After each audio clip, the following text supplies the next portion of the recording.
Sejam bem-vindos. Vamos dar o início ao segundo dia do Arco Futuro São Paulo 2013. E gostaria de falar um pouco que nós, ao longo das nossas edições, temos discutido a contribuição da arquitetura e do urbanismo para a melhoria do ambiente urbano construído e da qualidade de vida dos habitantes das cidades. Nós buscamos sempre uma abordagem multidisciplinar e temos trazido para os nossos debates não apenas arquitetos, mas também economistas, empresários, cientistas sociais, ativistas do Brasil e do mundo para trocarem ideias e experiências. Eu acho que essa é essencialmente a nossa crença, é essa troca, é a interlocução, é a reflexão e aprender com o que deu certo, com o que deu errado, para que possamos criar nossas soluções e mudar as nossas cidades. Quero agradecer aos patrocinadores e parceiros que tornaram este evento possível.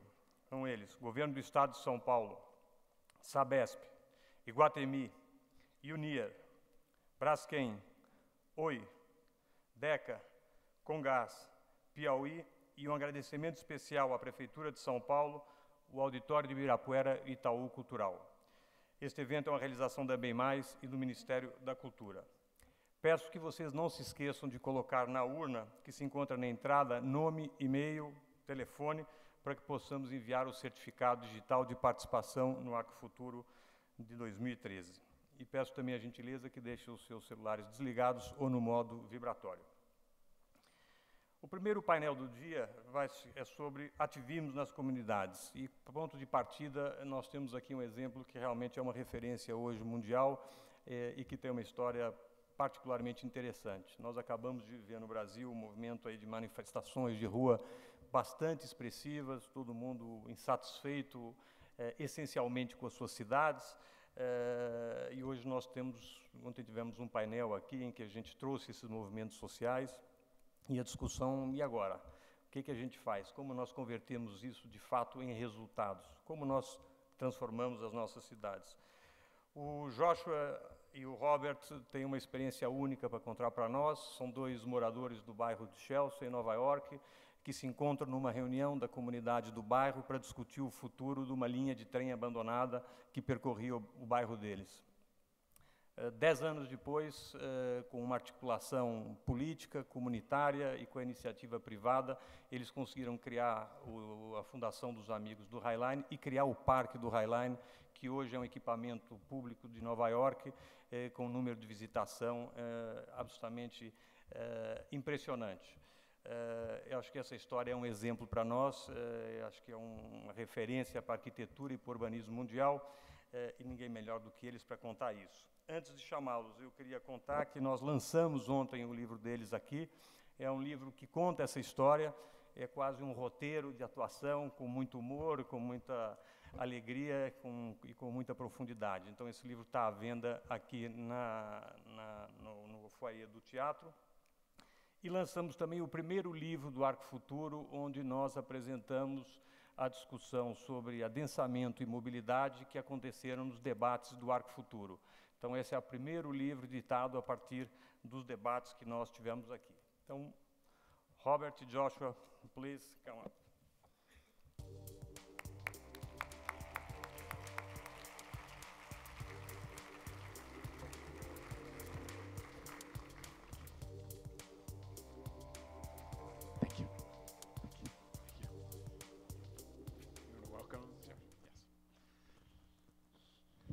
Good morning. Thank you all for joining us today, and a special thanks to Arc Futuro, to Taman, Marissa, and everybody at Arc Futuro who has welcomed us so warmly, first to Rio and now to Sao Paulo. So I'm going to talk a little bit about the history of the High Line, because it informs a lot of what happened with turning this into a park. So the High Line used to actually be a train line that ran on the ground. It ran right down 10th Avenue, and so many people were run over that it became known as Death Avenue. The railroad even hired a guy on horseback to run in front of the trains, and he was nicknamed the West Side Cowboy. And this picture was taken in 1934. You can see that the High Line had just been built in the back. So they elevated the trains. They took it off 10th Avenue, and it was always a freight train. It was bringing food and goods into Manhattan when it was an industrial manufacturing city. There you can see it running right through the middle of a building. This is what I first saw when we started this. I lived in the neighborhood, and what I fell in love with was the steel structure, just this industrial relic from the history of New York that was still in the neighborhood. But I didn't think that much of it until I read an article in the summer of '99 that said it was going to be demolished, that they were going to tear it down. And I assumed someone must be working to preserve it, and I could help out. And I heard it was on the agenda of a community board meeting. Community boards are sort of the first level of government in New York City. And so I went to this meeting, and I happened to sit next to Josh, who I didn't know at the time. And neither of us had any experience in this. You know, I was involved, a part-time artist, and worked for internet startups, and Josh was a travel writer. And at the end of the meeting, we went up to each other, because we were the only two people that were interested in it. Most people either didn't care or wanted to tear it down. So I said, well, why don't we start something together? And that's how Friends of the Highline began. And then we went up there. We'd never been up there before the meeting. And this is what we found. Basically, 1.5 miles of wildflowers running right through the middle of the city, with views of the Empire State Building, the Statue of Liberty. And that's when I think we really felt like there was a real opportunity. But, you know, early on, people think that we had this grand plan of how we were going to do this. But, you know, when we started it, we really didn't have a plan. Our only idea was, let's not tear it down. Let's think about other ways that this could be used before you could tear it down. And as I said, we didn't really have any relevant experience. And we'll talk a little bit about not having the experience or being an expert actually made the project more successful. So it really was just the two of us. We both had our own home office where we worked at home. There was no phone number for Friends of the Highline, no email address, no mailing address. So one of the first things that we did was went to a really wonderful graphic designer in New York City named Palestra, who works for a firm called Pentagram, and asked her to help us create a really wonderful logo for our new organization. And this is what you can see up on the screen now. And she developed a whole graphic identity that went with that logo. So as we began to produce materials and send them out into the world, it did two things. One was it made us look like we were a much more established organization than we were, which is very important in New York City. And it also sent a more subtle message about design and about the importance of design in everything that we were doing. Letting people know that if we actually succeeded and were able to preserve the Highline, that when we built it, design would be one of the biggest priorities for us.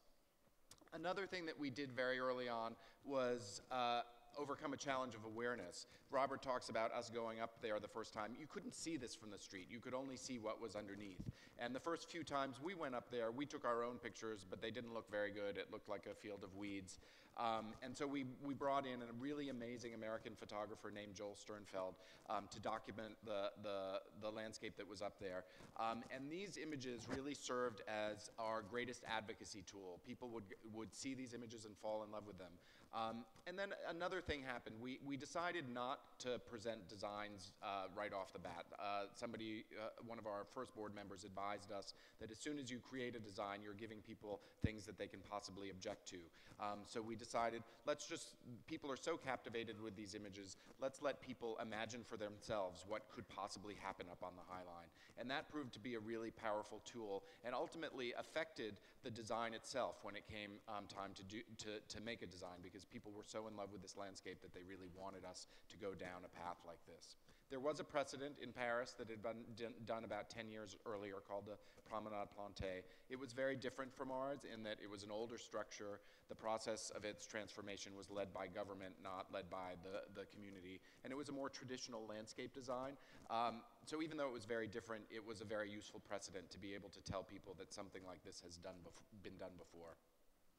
We faced very strong city opposition.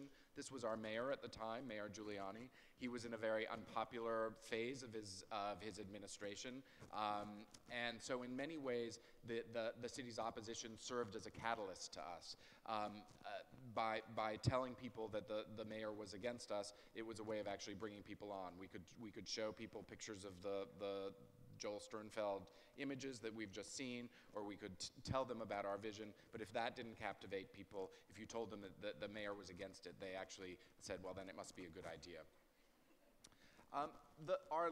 We were just the two of us. We didn't have any money. There was no city funding. There was no money set aside for that. And that was an argument that was used against us by many different constituencies, including, most importantly, a group of underlying property owners, which were our main opposition.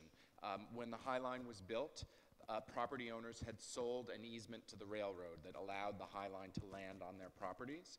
And then when the trains stopped running, they wanted that easement wiped out so that they could build in the development envelope that was above it. And one of the arguments that they used, saying we shouldn't keep the High Line, we should get rid of it, was that there was no money for it. So this was one of the posters that they put out. Money doesn't grow on trees.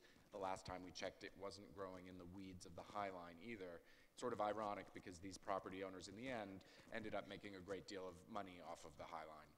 We set about demonstrating an economic rationale to the new Bloomberg administration, who'd just come in after Mayor Giuliani. And everything that we talk about from now on, I think we really have to acknowledge the incredible openness to this concept by the Bloomberg administration and their great commitment to carrying it forward. One of the ways that we brought them on board was by demonstrating the economic rationale of the project, looking at the way that property values increase around a great new park. So we were looking at where value comes from. Partly it comes from a marketable district, a district identity that forms around a great park. And partly it comes from just proximity to the park itself. So we were looking not at big parks like Central Park, which have demonstrated their ability to increase property values very significantly over time, but looking at smaller parks across the city and how those benefit economically. And what we found was, over a 20-year period, if the city invested $100 million into the High Line, it would be returned over $262 million in incremental property taxes that would come from the fact that the value of properties around the High Line had gone up. That turned out to be a very conservative estimation, and now when we revised the estimates in 2012, it cost a little bit more than we thought to build the High Line, $150 million, but the economic benefits were much, much greater. It now appears to be about $900 million over a 20-year period. The other thing, with the Bloomberg administration signed on to the project and willing to help go forward, we had to address the concern of those underlying property owners. How could we find a way for them to recoup the value of their development rights over the High Line? So we looked at a model that had been done in New York City before at Grand Central Terminal, where there were also a lot of unused development rights over the terminal, and that was leading the railroad that owned it to want to tear it down in order to access those development rights. The city, in that case, created a system that was different from the traditional system in New York City, which in New York City, if you want to move development rights on a property, you can only move them to the property directly adjacent to you. But in the case of Grand Central, they created a special district which allowed the property owners, the property rights, to move more liberally through the entire district.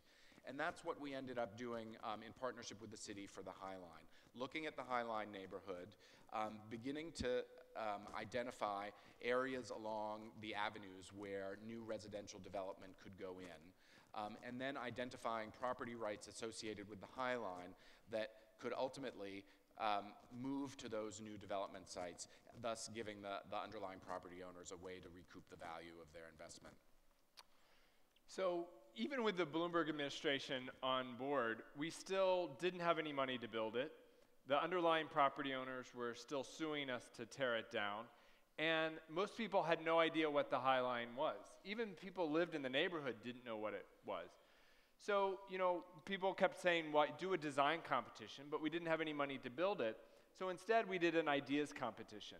And it was really to create awareness and to get people to think about the High Line not just as sort of this rusty eyesore, but as something that could be new for the city. So we did a ideas competition. This is one of our favorite winners for many reasons. A mile-long lap pool that would cut through the middle of Manhattan. And we had entries, 720 entries from all over the world. This was an entry from Russia. This was a political manifesto where, you put a park on the top, you imprison people in the I-beams of the High Line, and then there's a pool below. This is, I think, playing on the High and High Line. And this is interesting because this isn't really about design, but this is about program. So what are people going to do in and around the High Line? And this is what's proven to be very important. It's the design is critical, but also what happens in and around it. This was our other favorite, was an urban roller coaster, where you could go zoom up, look in people's bedrooms, and then zoom down. It would be perfect for São Paulo. Y'all should take this idea, since we didn't use it. And we had the exhibition at Grand Central, which is a really important meeting place in the city, because although this was a neighborhood project, we wanted people all over the city to realize this was important, not just for the people that lived around them, but it's important for the whole city. So we did this exhibition to create awareness. We also didn't want to scare people that we were going to build a roller coaster in their backyard. And one of the advantages that Josh and I, are not architects or urban planners, is we didn't actually know what should happen up there. We knew we didn't want it demolished, but we wanted the community and the city to actually decide what should go up there. So this is a postcard we sent out to people asking them to come to one of our very first community input sessions. So before we even did a competition where we picked a design team, we asked people, what kind of design team do you want? What do you want to see up there? And subsequently, we've done dozens and dozens of these community input sessions involving people at every step. I think usually how it works, I'm not sure here, but in the United States, is people do a design, they finish the design, and then they take it to the community and say, what do you think? Where the community knows they don't really care what they think, and there's not really much time to change it. So what we've always done is to go to the community before we start the process and in the middle of the design. And one of the important parts is we don't always do what the community says. The more important part is listening and then explaining why we don't always do what the community's suggestions. The other thing is not just in design, but in involving people in the project. So this was a project we did called the Photo Project, where before the High Line was open, we would take people's picture in front of a backdrop of that beautiful Joel Sternfeld image, as a way of helping people sort of imagine what it would like to be up there and sort of gather support for the project. This is a poster for a talk Josh and I did, Behind the Bushes, the Secret Homo History of the High Line. We weren't sure if we should show this slide, but we thought since it's Brazil, it'd be okay. And the reason, Josh and I are both gay, and when we started the project, I always thought the way things got done in New York City was sort of rich people on the Upper East Side. I don't know what that Upper East Side, it's sort of the wealthiest neighborhood in New York. I don't know what that is here in São Paulo. But that's who got everything done in New York. But they weren't interested in our project early on. So we had to go to the people that we were friends with, the people in the neighborhood. And so it was a big community of gay people that were our friends and the people that lived in the neighborhood.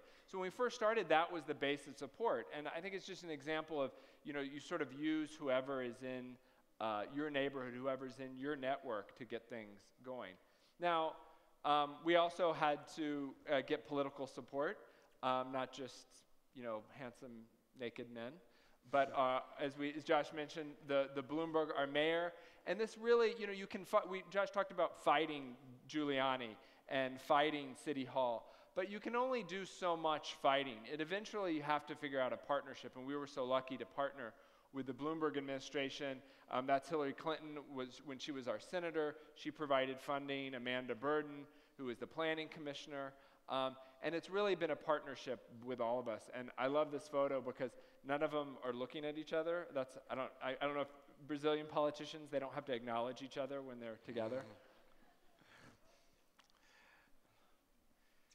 So with political support on board, and we'd figured out a way to address the needs of the underlying property owners, a lot of our regulatory approvals began to move forward, and it was time to actually begin the design process for actually designing and building the High Line. And I always like to start with this image because I think it illustrates really well the central challenge of what designing a public environment on the High Line was, which was there was this gorgeous self-created landscape that was up there that had been created by natural forces, seeds being brought in by birds or falling off the trains, landing on the gravel ballast of the tracks, and creating this beautiful green ribbon running through the city. But as soon as you brought people up there, even a group as small as this, large areas of it would become completely trampled down. And you knew that if you just opened the High Line to the public, the thing that you loved about it most would be completely destroyed. And it also wasn't safe for public access. So that was, as we started a design competition, that was the central challenge that we laid out for design teams who wanted to compete. How do you create an environment on the High Line that's reflective of this amazing natural self-created landscape that was made, that really embodies the power of nature to overtake a monumental man-made structure and still make it safe and viable for a large number of the public to come up there. A number of different architectural teams competed. We ended up going from 51 teams down to 4. Zaha Hadid led one team. You can see this was a much more architectural than landscape entry. Michael van Valkenburg, landscape architects, led another team. Stephen Hall, architects, led a third team. And then we ultimately selected the team of James Corner Field Operations, Diller Scofidio and Renfro, and Pete Udolph. And Lisa Switkin from James Corner Field Operations will talk a little bit more about the design process that her team went through following us. But in short, the reason that we selected them was, among many others, was that they really addressed this central challenge of the High Line's landscape in the most wonderful way by creating this planked walkway system that allowed the greenery to come up through the planks, a real merger of the hardscape with nature. And here, I'll let Lisa tell you a little bit more about this, so I'm going to skip that. In 2009, we opened the first section of the High Line, and then in 2011, we opened the second section of the High Line, bringing us all the way from Gansevoort Street up to 30th Street. So, but the High Line is not done. There's still a third of it to go. And the last part runs around what's called the West Side Rail Yards. And it's the largest undeveloped site in New York, in Manhattan. Originally, it was going to be the site, New York wanted to get the 2012 Olympics. And they needed a stadium, and they were also going to make it a Jets football stadium that they were going to put right in the middle of this site, right in that piece was where the stadium was going to go. But the community didn't want the stadium and ultimately defeated it. And so then the city decided to zone it for mixed use. So now it's going to be a new part of the city. It's 12 million square feet of new development. So if you can imagine all the office space, I don't know if this is not going to work for it, but in Houston, and double it, that's what's going to go in this space. Massive new buildings. You can get sort of an idea. These buildings are as tall or taller than the Empire State Building. And the High Line wraps around it. And it's one of the real challenges that Lisa's going to talk about but how do you build, this very small park next to this massive development? But I think this is actually going to be the most exciting part of the High Line because it creates partly because of some of the features they've designed, like this children's feature. But then the last part, the design team has come up with this idea of a temporary walkway. So if you remember those pictures that Josh and I first fell in love with of that wildscape, we're going to leave the landscape as is and just put in a simple walkway. So you get to experience that landscape that Josh and I first fell in love with. It's also, the High Line, since it's open, has created a boom in real estate development all up and down the High Line. This is a map of over 40 projects that started after the High Line opened. And keep in mind, this is in the biggest sort of downturn New York has seen in a long time. And one of the great things, a lot of people assume we get to control every building next to the High Line, but we don't have any control. But what's happened is the High Line has inspired developers to use great architects. And there's a spot you can stand here at 18th Street and see a building by Frank Gehry, Jean Nouvel, Shigeru Ban, Neil Denari. More buildings are coming. Zaha Hadid has a building that they're just starting construction on. And one of the most exciting developments, because it's going to be for the public, is a museum. So the Whitney Museum of American Art, which is on Madison Avenue now, it outgrew its building.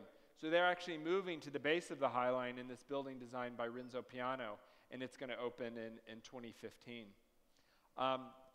It's created already $2 billion in new developments up and down the line.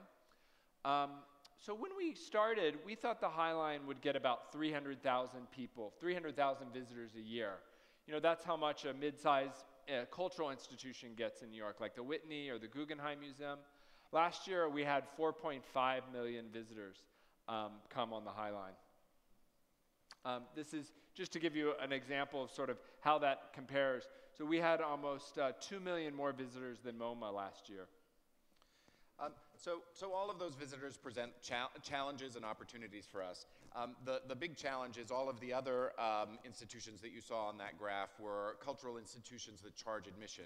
We're a free public park. We don't charge admission. So the more visitors we have, the more it costs us to run the park. The park, the High Line itself is owned by the City of New York, and it's under the jurisdiction of our City Parks Department. But our organization, Friends of the High Line, raises all of the funds that are necessary to keep it running. So when you go up on the High Line, all of the staff that you see up there is paid for by Friends of the High Line through private charitable contributions and other kinds of private support.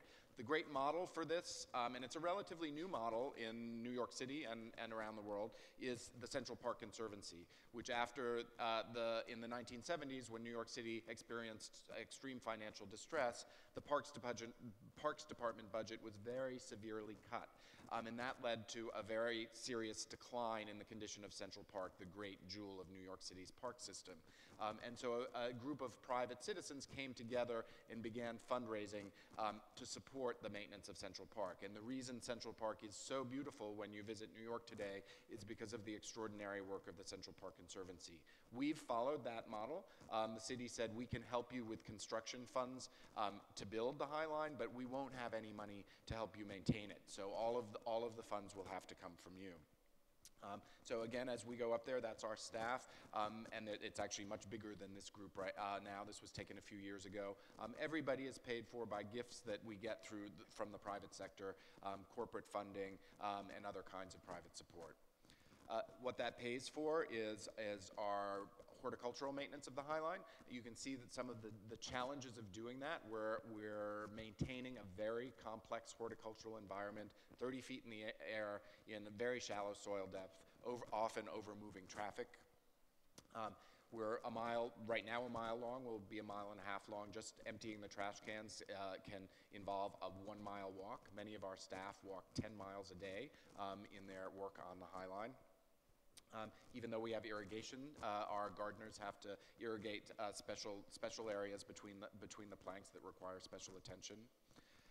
Because of the density of visitorship, our gardeners also act as ambassadors. So even on a very rainy day like this one, where not very many people are up on the High Line, they're constantly interrupted in their work by visitors who want to talk to them, and it's something that we encourage and actually make part of their jobs. We're open 365 days a year, free of charge, but that means in winter clearing snow when we need to clear snow to bring people up there. So we've had remarkably just a few days where we've not been able to open because there's so much snow, we actually now have volunteers who come up and help us clear the snow after big storms as well. It's really beautiful up there after a snow. So besides maintaining and operating the very special environment we've created up there, the other central thing that we do is programming. As we transition from an organization that's been primarily about saving a historic structure and building a park on it into an organization that has a facility to maintain, one of the things we're really increasing our focus on is programming. We're doing over 450 different programs a year. This is a salsa dancing party that we do 4 times each summer. We have a lot of children's programs. This is one that was of a workyard kit that was interactive play designed specifically around industrial elements that were inspired by the High Line. We have an education program that brings over 3,000 New York City public school children up to the High Line every year and teaches them on lesson plans that are inspired by various aspects of the High Line: horticulture, architecture, and industrial history. One of the programs we're really excited about right now is our community engagement program.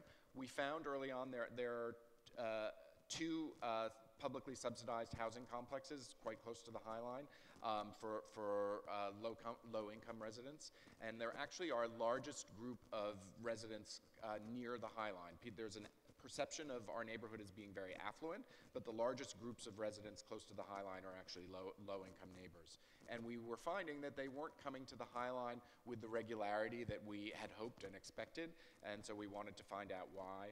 We received a grant to survey the community and find out what their perceptions of the High Line are, and have instituted a couple of really exciting new programs to make sure that this very important constituency is an active part of the High Line community.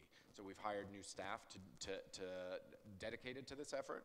And one of the things that we do is bring teens who live in these housing complexes up to the High Line, train them in working horticulturally with our horticulture staff. So they actually work in the garden beds of the High Line alongside our staff. They're paid to do this. And then we also introduce them to professionals in sustainable businesses and nonprofits across New York City to give them a sense of some of the professional opportunities that are available in the sustainable sector. Another thing that we're doing is using these same teams, hiring them to develop cultural programs that are of interest to them and their peers. So here is a film festival that they curated. They do everything from the conception of the festival, selection of the films, implementing all the publicity, and then running the events themselves. And then this year, they did a couple of teen parties. This one had a boardwalk theme. They were great successes to go up there during these social and cultural events that this group of teens had curated and implemented. Was just a magical experience and something that we were really excited about. The other kind of program we do is art. So the High Line runs through Chelsea, which is the heart of the gallery district. There's more art galleries in Chelsea than anywhere in the world. But when you go to an art gallery, you don't always feel welcome, or if you have a free day, you don't know what's showing, and so it can be very intimidating. So we wanted to bring the best in contemporary art onto the High Line. And so we commissioned a variety of different projects all throughout the line. This is one of these stained glass windows that were put in the Chelsea Market Passage. This is by Sarah Z, this stylized bird feeder. And all of this art is temporary, so it's always changing. So every time you go up there, it's different. They just stay for 1 year. This is a billboard that we put art on. This is a piece by John Baldessari, my first $100,000. And when you go this month, this is what you'll see, a Gilbert and George art piece. So every other month we have an art on this billboard. We also do videos. Video art is something people don't get the chance to see a lot of. So at 22nd Street and 14th Street, we project video art onto walls next to the High Line. And sometimes we do bigger pieces. This is by El Natsui, a Nigerian-born artist, where he took over an entire side of a wall, that would normally have just been advertising or left blank. And this is a sculpture by Carol Beauvais. In that last part of the High Line that's still under construction, we put sculptures in the construction site, and we take people up there, 12 people at a time, so they get to experience it. It's almost like a private experience of seeing this art in the High Line. And over 12,000 people have signed up for these tours.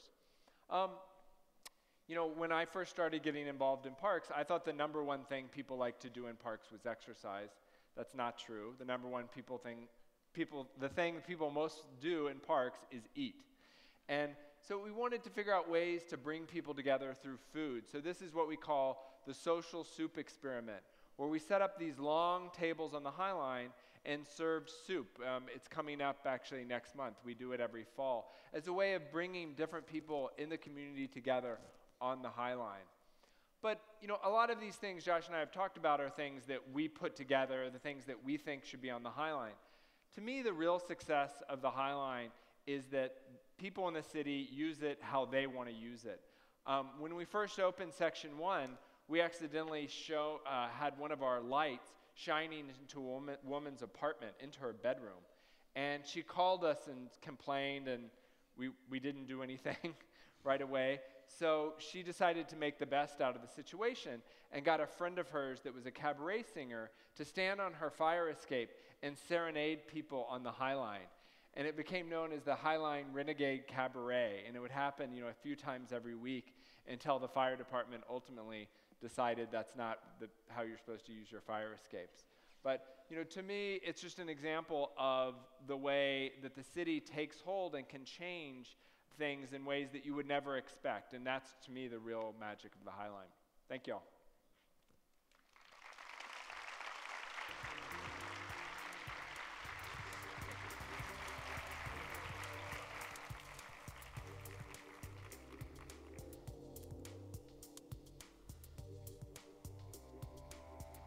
Obrigado, Joshua e Robert. Como disse a vocês, é muito impressionante essa história. Para nós complementarmos a história do High Line, eu vou chamar agora a Lisa Switkin, que é diretora do escritório James Corner Field Operation, que assina o paisagismo do parque. Lisa coordenou também outras obras, como o Queen Elizabeth Olympic Park em Londres, o Qianhai Water City em Shenzhen, na China, e o Tsinsai Waterfront em Hong Kong. Com vocês, Lisa Switkin. Lisa.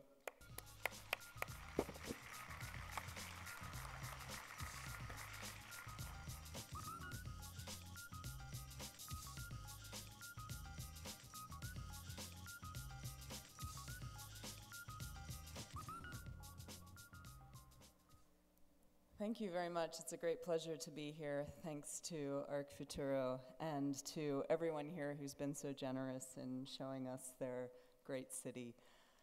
So, I wanted to sort of do the High Line presentation, but talk about it more from the design perspective, although there are a number of different things that have overlays in terms of the presentation that Josh and Robert just gave.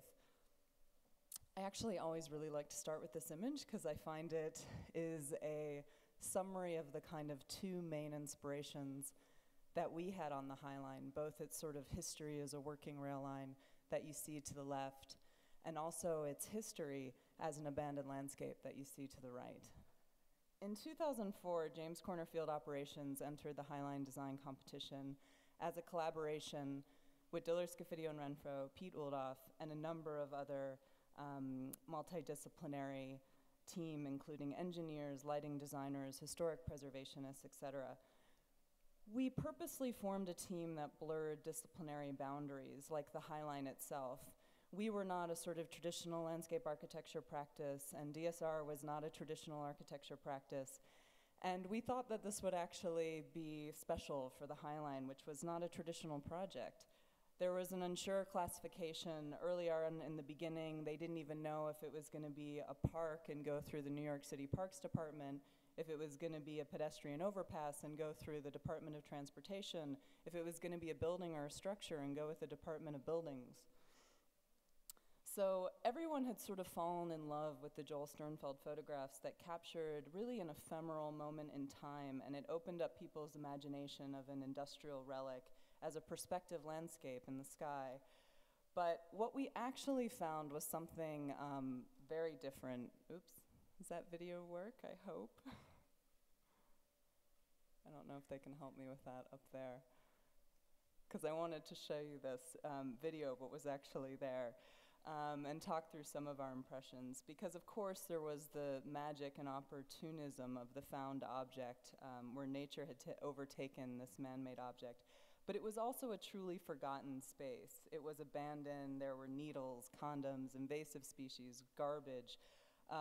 It was also a secret garden. It had this effect where people had placed makeshift drawbridges to sort of use the High Line as their own backyard. They had metal sculptures in the tunnels that someone had carefully constructed. There was graffiti. Someone had actually placed their Christmas tree out on the High Line, where they even had an irrigation system hooking up to the Christmas tree and their own garden. But it was a rare opportunity to sort of see the backside and the underbelly of the city. It was really built to recede in the city. It was meant to disappear. So you had this sort of sectional cut that went through 3 distinctive neighborhoods: the meatpacking district to the south, West Chelsea in the middle, which was becoming more residential, and then Hell's Kitchen to the north. And I think it's important to sort of look at this because there was this spirit there, but there was also so much work to do. We like to say that that chair was our inspiration for the benches on the High Line. So I'll let it run just a little bit longer and then stop, just so you can sort of get this impression. When we began, the common perception of the High Line was that it was predominantly negative, actually. It was only seen from below. There were a lot of people who felt like it was dark, it was foreboding. However, when you looked closely at the industrial steel structure, you could begin to see the sort of craft of that structure. It was steel plates that were hand riveted. You could see every single rivet, and this was something that we really wanted to sort of capture in the design. So Josh and Robert already sort of went through the history of the project, but of course it also inspired the design. But something that was important to us was that its history as a working freight line was almost equal to its history as an abandoned landscape. The West Side Highway was built in the 1960s, I believe, and at that point, a lot of the traffic started to move from the freight of the elevated rail line onto the street. There were still a few trains that ran until 1980, but it was actually only used a very minimal amount.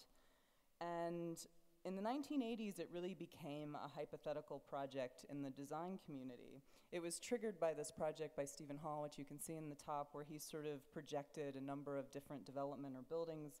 And almost every architecture and landscape architecture school used the High Line as their studio site, and students dreamed about what it could become.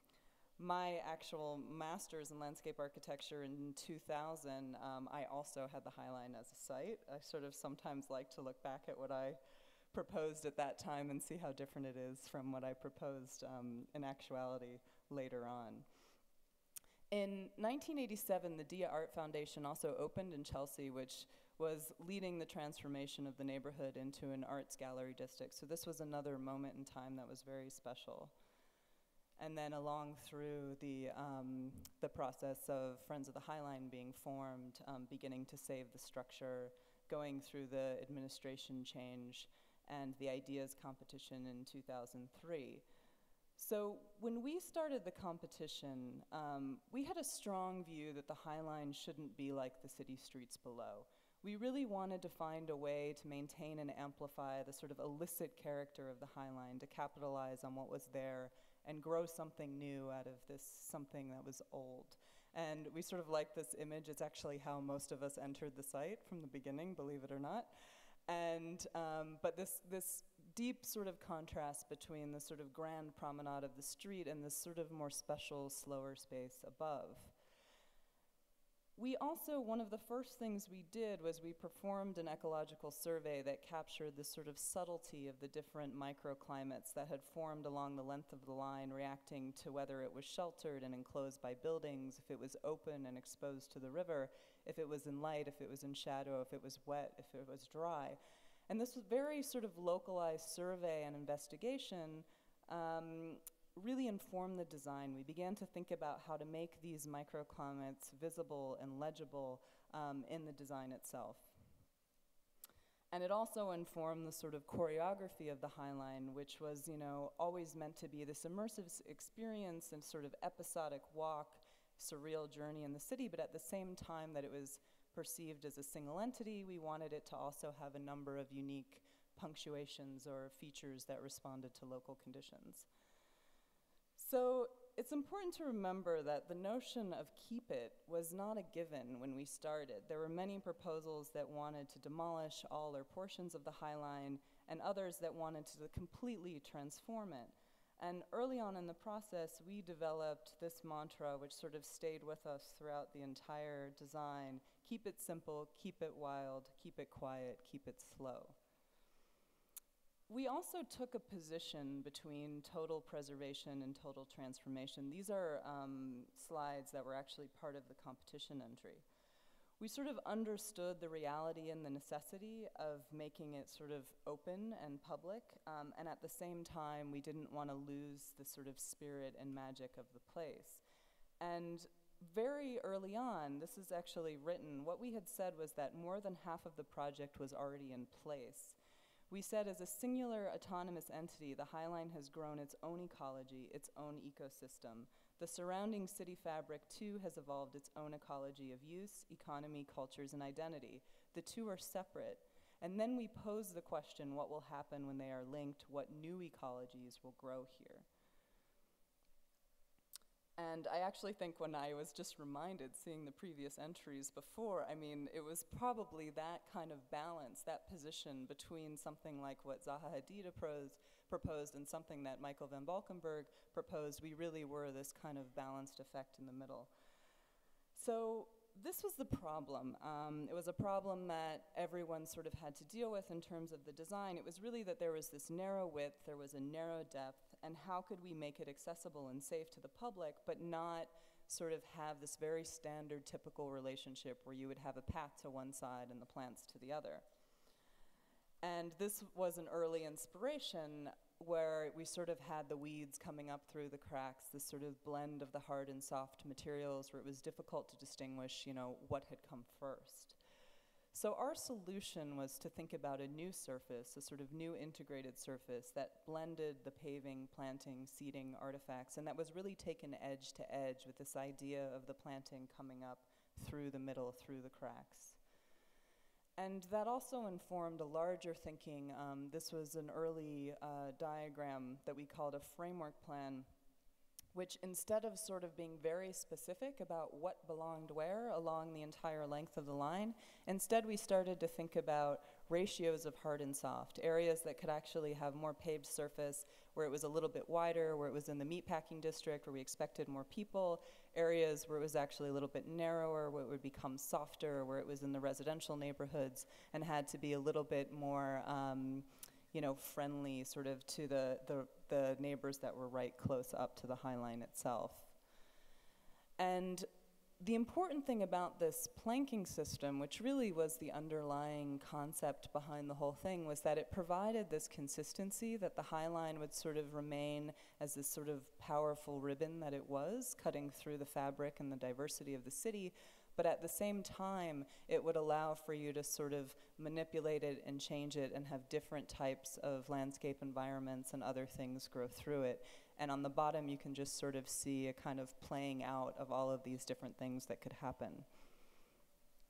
We also proposed a number of different features, many of which did not make it into the design. In some ways, I say that the budget and the constraint of actually not being able to do everything is not always a bad thing. It sort of allows you to restrain your ideas.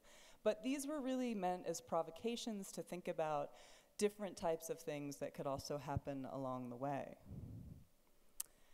And another thing that was very important to us early on was this idea of a distinction between the adjacent Hudson River Park, which was really about quick speeds and movements and very active recreational programs. It was, you know, the wheels and the rollerblades and the bicycles. And we wanted the High Line to be what we called a slow space, something where you sort of left the frenetic pace of the city behind and you entered into this other world. And this was an early framework plan, again, where we started to look at the sort of location and number of access points, which we limited. I think many people at the beginning thought, oh, it should just sort of blend into buildings on either side. You should take over rooftops. You should sort of create this seamless connection. In actuality, I mean, there was no way that we could control those spaces, and so it was very important to us that the High Line had its own identity. It was a structure, it sort of had that already, and that would distinguish it from other places, and it would react to its adjacencies, but it would still be a sort of singular thing. So I just wanted to sort of take you through the sort of buildup of the project. I mean, I think what a lot of people, it's a great compliment, but many people have said to me, oh, I thought this was always there, and sort of you just kind of put a few things on top of it. But in actuality, there was a lot of work that had to happen with the structure itself. We had to do site removal, site preparation, there was construction sequencing. I mean, just getting this car up, this construction equipment up there was an effort in and of itself. This is showing the removal of the ballast. It's showing that we had to go through and tag every single track. The entire structure had to be waterproof, so we had to sort of clean it off, re-waterproof it, and then those tracks found themselves back in their original locations. There was localized concrete and steel restoration. For the most part, the High Line was actually in quite good shape, but there were moments where we did have to repair, and we did that in kind to sort of preserve the structural quality of the site. There were a few areas where we did have to sort of pull up the concrete tub itself. This was an area where they used to wash down the trains, so it was very deteriorated. And you can see the sort of reveal of the structure below. That's the Standard Hotel going up in the background. So you can already see that development and the High Line were sort of intertwined at the same time. We had to repaint the whole structure. It was lead paint, so it was toxic. And we had to go through, this was an on-site mock-up. I mean, talk about the sort of community and agency approvals. We had, I think, every single commissioner out there talking about whether it should be weathered sort of steel or if it should be this sort of green or gray or another color. The drainage system was also something that was very important.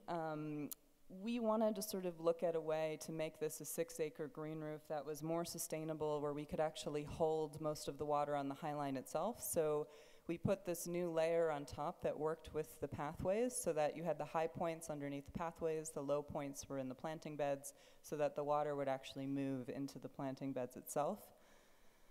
And that buildup was also something that was very, very narrow. I mean, so much of what you don't see is actually the coordination of all of these different utilities and soils that were highly engineered in the planking system itself. And all of that had to be carefully coordinated so that you wouldn't find these kind of big pieces within the design itself. The paving, or the planking system as we call it, was something that was the sort of signature idea of the High Line, and so there was a lot of care and time spent to thinking about how it would work. These are some of the early models, but in essence it was a modular system. It had a number of different plank types. There were straight planks, there were the signature tapered planks that sort of blended that hard and soft edge. There were curb planks along the edges, and then of course there were the peel-up benches that were born out of that structure. And these different pieces would come together to sort of form this mosaic that was flexible and could also work with other types of artifacts. You can see the rail track slipping in and out and then building the system. It's all open joint, so the water would go right through the planks themselves and then move into the rest of the planting beds. So the sizing of these had to sort of work with the narrowness of the rail tracks to kind of create this integrated system, and also with the 4-inch sort of pot size of the plants to be planted between. And it came together to sort of form this surface that we had talked about early on. In addition, again, we didn't want to sort of clutter the High Line because it was so narrow with all of these different elements. So the seating itself, again, was part of this system. It was a plank that was sort of peeled up to form the bench type.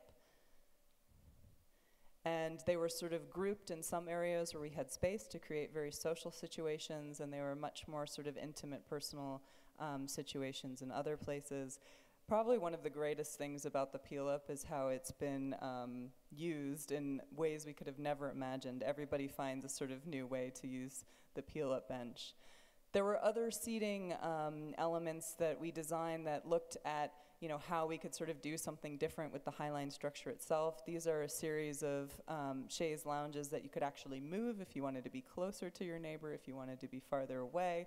We had these sort of large sofas that were designed, and I think we had an original rendering where we showed someone in a bikini next to someone kissing, and everyone said, that's never going to happen up there, but this is actually a real image.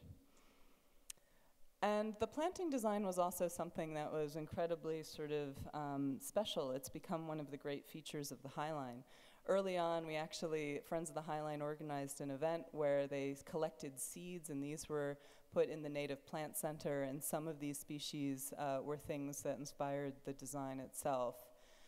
There was an established kind of native grass matrix with a number of different grasses, and then a series of punctuations, perennials that sort of came up. This is a detail of the plan, and you can see the sort of care and working with Pete Oldoff to make sure that the seasonality actually worked throughout the year.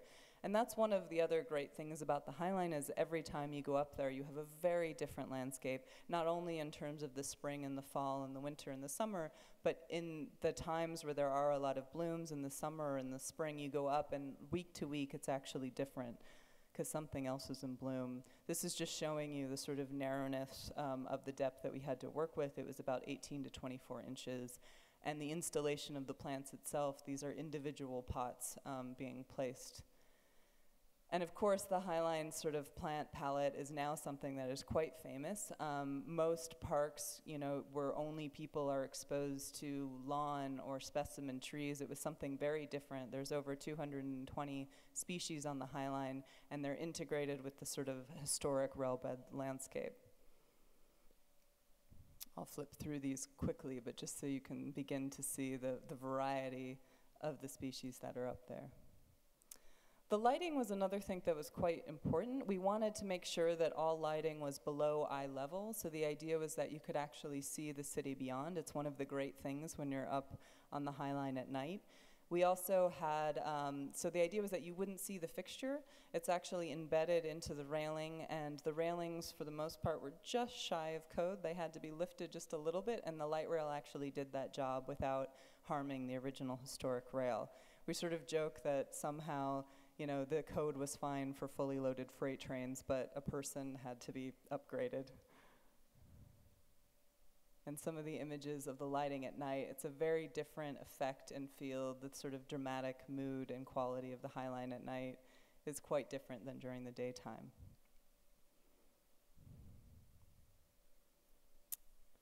And the last kind of more consistent element was the idea of these insertions or access points, how people got up onto the Highline itself. They were sort of envisioned as different speeds versus actual designs in and of themselves. There was an idea of the fast, kind of the elevator, the idea of a much slower approach, the stairs where we could, these were elongated, so you could actually come into contact with the structure itself, and then you would sort of see the opening and come into the garden itself, the park. And here I'm just going to flip through these slides because you can begin to see both the sort of power of the line itself, but all of the different variations of moments as you walk along. This is generally in order of walking from south to north. These are the sort of bridges. There's a view to the Statue of Liberty. Beyond, this was the 10th Avenue Square, what it looked like, the idea of actually cutting a window into it and giving it a presence from the street, but also sort of having this dialogue between the Highline itself and the street below. The picture window as you sort of move down. This originally was inspired almost as a way to get around having tall railings over 10th Avenue to allow you to cut into the structure. It's another way of sort of opportunity where it was the deepest part of the structure, so we created this kind of small amphitheater. The gardens in West Chelsea moving up. The lawn, this is the only lawn on the Highline. It was something we actually heard from the community. They had sort of loved the variety of the wildflowers, but they did want a place where they could actually lay on the Highline itself. And so here it was inspired by that. This is a sort of thicket area. It's a threshold between the residential neighborhood and the meatpacking district. And you know, I love this because you don't even see the path. You kind of begin to see these people meandering in the grasses themselves.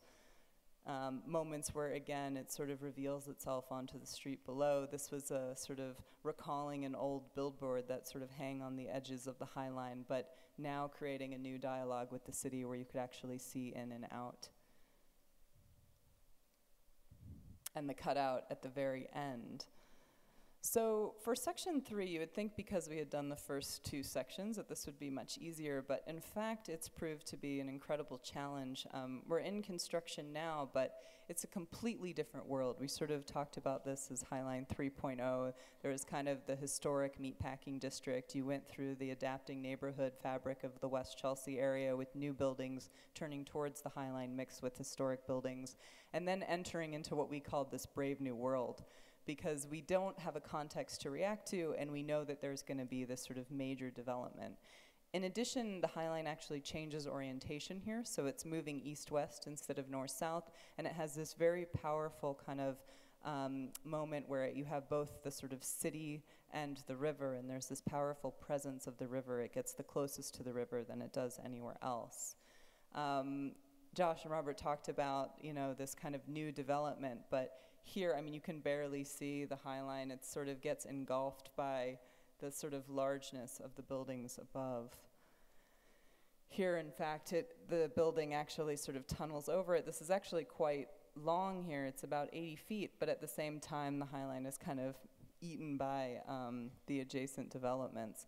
But we knew we couldn't really compete with that, so the idea was to begin to think about ways that we could actually embrace the development, and this was one idea where we actually pull the seating out and lounge back so that you actually are looking up into the sort of new horizon of the glass towers above.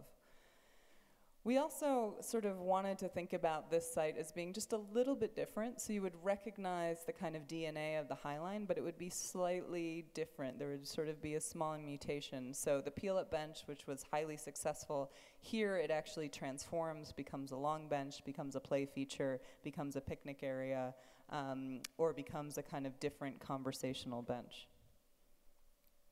And the rail track walk, everywhere else on the Highline, the rail tracks are embedded into the paving, or they're sort of in the planting beds.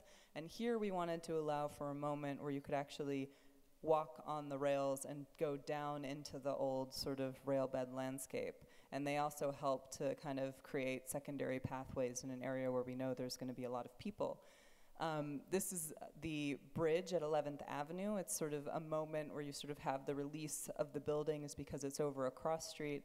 And it's also the moment where the Highline begins to actually literally slope down towards the water. So we heighten that effect by bringing you up. You can sort of see the river, and then you slowly move down towards the river. And this feature is called the play beams. It's an area where we actually wanted to expose, there was kind of a bit of a debate about whether or not we should have a designated play area on the Highline, because in many ways children just love the Highline.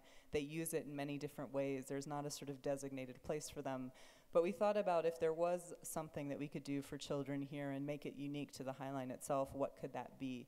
And the idea here is to cut into the structure, expose the beams, coat them with a rubber surface, but allow people to sort of experience them, go down there, play in them. And there's a number of little kind of discovery features once you're inside. And finally, the temporary walkway, which Robert spoke about. But this is a very powerful moment because I do think that you're able to see what was there, you're able to sort of see what it can become, and it also will allow the connection that takes you from the end of the new built permanent part of the Highline all the way down to 34th Street, and the Highline itself goes down and meets grade there. It's the only spot where it touches the sidewalk. So finally, we just wanted to sort of end with sort of the unexpected. It's a different take, not only in terms of its success in the economic front, which of course has been incredibly important for the Highline, but also how other sort of things have begun to happen there, some programmed, some not programmed. This is again the billboard, some of the different artwork that's been installed on the Highline. The impromptu sort of performances, I think we always wanted the Highline to be a bit unscripted, so it was allowing for a type of space where people could come and feel like it was their almost backyard. These were adjacent development lots that were then sort of popped up into different installations and parks, whether it was a roller rink, a beer garden. I think this was like the first day the Highline opened, the first wedding on the Highline. Different dance performances, the kind of, again, impromptu performance of someone playing music. The Stargazers clubs, they go up every Tuesday night. Imagine that, you can actually see stars in the city. And of course, the Renegade Cabaret, a couple different moments of that, but it was a very special moment. People would actually know what time to go up to see this performance. And the Standard Hotel, there's also been quite a bit of exhibitionism. People use the High Line as their own sort of place to be seen. And all of the sort of different references in pop culture that is now happening, whether it's, you know, featured in Sex and the City, whether it's different clothing brands. This was from The Family Guy. Also sort of more famous Larry David. It's been in comic strips. I was amazed at the detail that they actually got the benches like perfectly right here. This one is quite interesting. I just wanted to read you how they talk about it. The High Line fragrance, they say, the world's first railroad perfume, the scent of wildflowers, green grasses, and urban renewal. And of course, all the development that has happened, this was part of the zoning, and all of the buildings that you see in the colors were sort of the potential of buildings that could actually come there in the existing parking lots, et cetera, and now almost all of those sites have started work.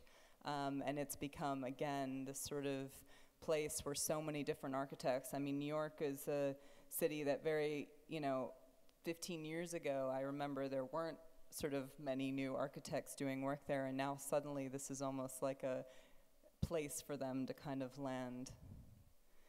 In addition, there's something that's been called the High Line effect, where you've started to see cities all over the world thinking about doing something with their abandoned structures. And I think this is an important component, but at the same time, the High Line is very specific to its context, its place, its story, and it's not something that can sort of easily be sort of picked up and just dropped in other places. But it has inspired people to sort of rethink things that were sort of sensed as liabilities, et cetera. I mean, I think in a place where, in this urban world where space is becoming more of a commodity, to actually begin to think about how to reuse things is one of the great lessons of the High Line. And finally, I just wanted to play two quick videos to stop with. The first one is this idea, and it really is a statement. This is at the 10th Avenue Square. In a world where sort of everyone's always on the go and on the move and on their phones and always available, I mean, this is a place where people are literally sort of doing nothing. They're literally just watching the traffic, and it's something that has become mesmerizing and something that you sort of have to do if you come to the High Line.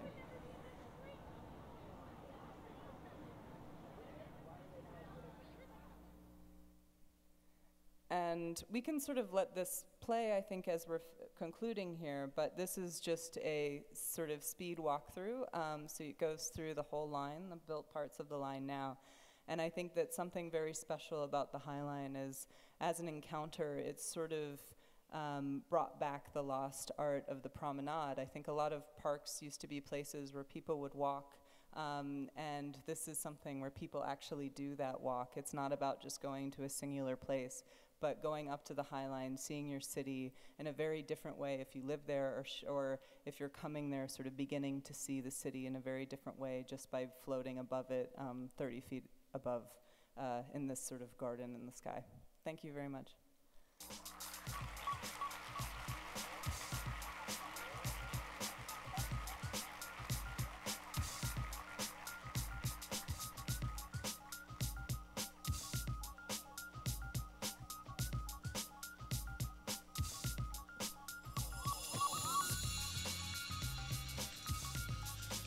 Obrigado, Lisa. E vou chamar agora ao palco também de volta o Robert e o Joshua.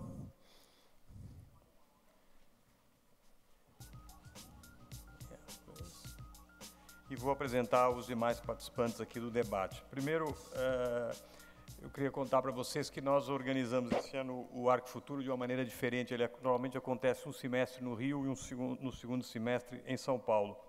E esse ano nós estivemos muito próximos do IAB e do pessoal da Bienal de Arquitetura, que, enfim, que vai acontecer, inicialmente aconteceria ao término do Arco Futuro. Nós tínhamos combinado de fazer esses dois eventos, de uma certa maneira, próximos, exatamente para dar relevância à discussão sobre esse assunto de cidade, né?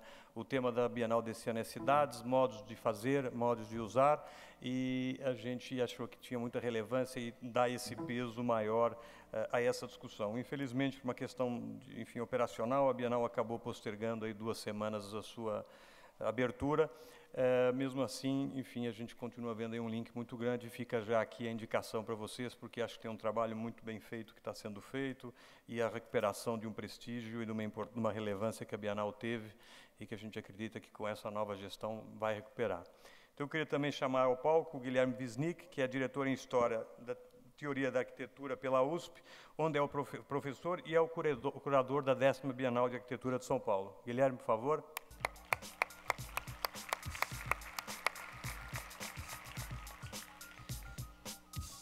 O Alexandre Lafer Frankel é sócio fundador da Vitacom, é uma empresa do setor imobiliário especializada em moradias voltadas para a sustentabilidade e que promove a mobilidade urbana. Alexandre, por favor.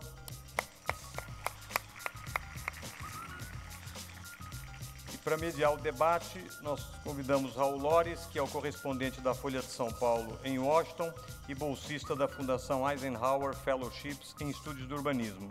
Raul, por favor, ao palco. Gostaria de lembrar que quem quiser fazer perguntas, pedimos que as façam por escrito e encaminhem as moças que estão aqui no auditório, que encaminharão aqui para o palco. Obrigado. Bom dia. Vamos começar a conversar, uma curiosidade que muita gente tem sobre o Highline, que está hoje em dia cercado de prédios com apartamentos bastante caros e grande arquitetura. Há um temor de que no Chelsea aconteça o que ocorreu no Sorro há alguns anos.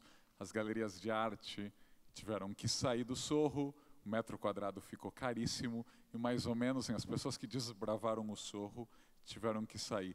Vocês podiam falar um pouquinho do zoneamento da área, ou seja, para tentar manter aí as características vizinhas e também como se pode fazer, assim, ter apartamentos de classe média que continuem, ou seja, o início daquela área que tinha aqueles grandes conjuntos habitacionais. So I'll begin with a part of that question, which is, pardon me, about the zoning. When the zoning was created for the area around the High Line in 2004 and 2005, both of these questions were built into the way the zoning was structured. First, about the art galleries. One of the reasons they were able to go into that neighborhood was it was zoned for manufacturing uses only, and that's why residential uses had not really gone in there. So the way the zoning was done was it allowed some new residential uses to come into the neighborhood, but it created a zone at the whole center of the neighborhood which maintained its manufacturing designation and thus allowing the galleries to remain, because the manufacturing designation is less valuable financially than the residential neighborhood. So that has been very successful. One of the things that's also helped the gallery community remain in the neighborhood is the fact that the new buildings coming in understand the value of having art galleries in them financially. The neighborhood has developed an identity as an arts district, and so when new buildings are built, they actually want art galleries in them, even though those galleries are going to be paying less rent than a chain retail store would. So those two things have been helpful in keeping the gallery community in the neighborhood, even though there are many galleries facing challenges with rising rents as the neighborhood becomes more successful. On the affordable housing side, there were provisions built into the zoning to require about 30% of units developed in the neighborhood to be affordable housing. So that was one of the other ways that the zoning itself addressed those questions. Tem uma pergunta para a Alissa. Eu estava conversando com o Guilherme na plateia. O projeto de vocês era quase o mais minimalista que mais aí mantinha o passado do Highline como ele estava nos anos 80. Isso numa época de arquitetura de espetáculo, onde os arquitetos queriam fazer aí a maior mudança possível. Queria que você pudesse comentar um pouquinho aí como foi essa aproximação. Sure. I mean, I think, of course, there was this kind of minimal idea, but there were also a number of things, and if you go up to the Highline today, that really it's not about a kind of nostalgia in some ways. It's not about preserving a moment. It's still very much about the diversity of the city and these kind of moments where you're sort of in the city. At the same time, though, I think that there was a very strong, almost protective way that we began to think about the Highline, that there was all of these other things that were somewhat showy, you could say, and that the Highline, part of its strength was its contrast to that. So being something that was really more about some of the kind of simpler qualities of that industrial relic, the simpler qualities of that kind of wildflower meadow that was there to sort of keep the power of that contrast, but at the same time play up that at particular moments along the way. Uma pergunta para o Guilherme e para o Alexandre.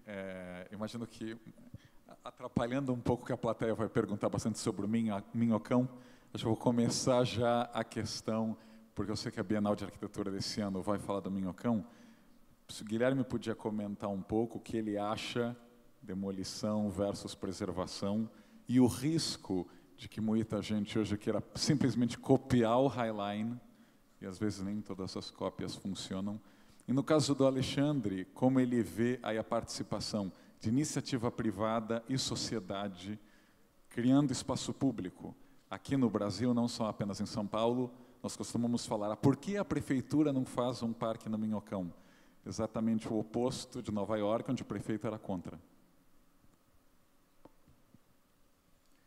Olá, bom dia, obrigado, Raul, pela pergunta. Queria parabenizar os três aqui pela belíssima conferência. E, então, em começo a essa resposta sobre essa pergunta que você fez, eu diria o seguinte: a gente vive hoje um momento de revisão, né, do modelo urbano-industrial das cidades, e isso se chama hoje de contemporâneo, né, numa cidade pós-industrial, numa cidade de serviços.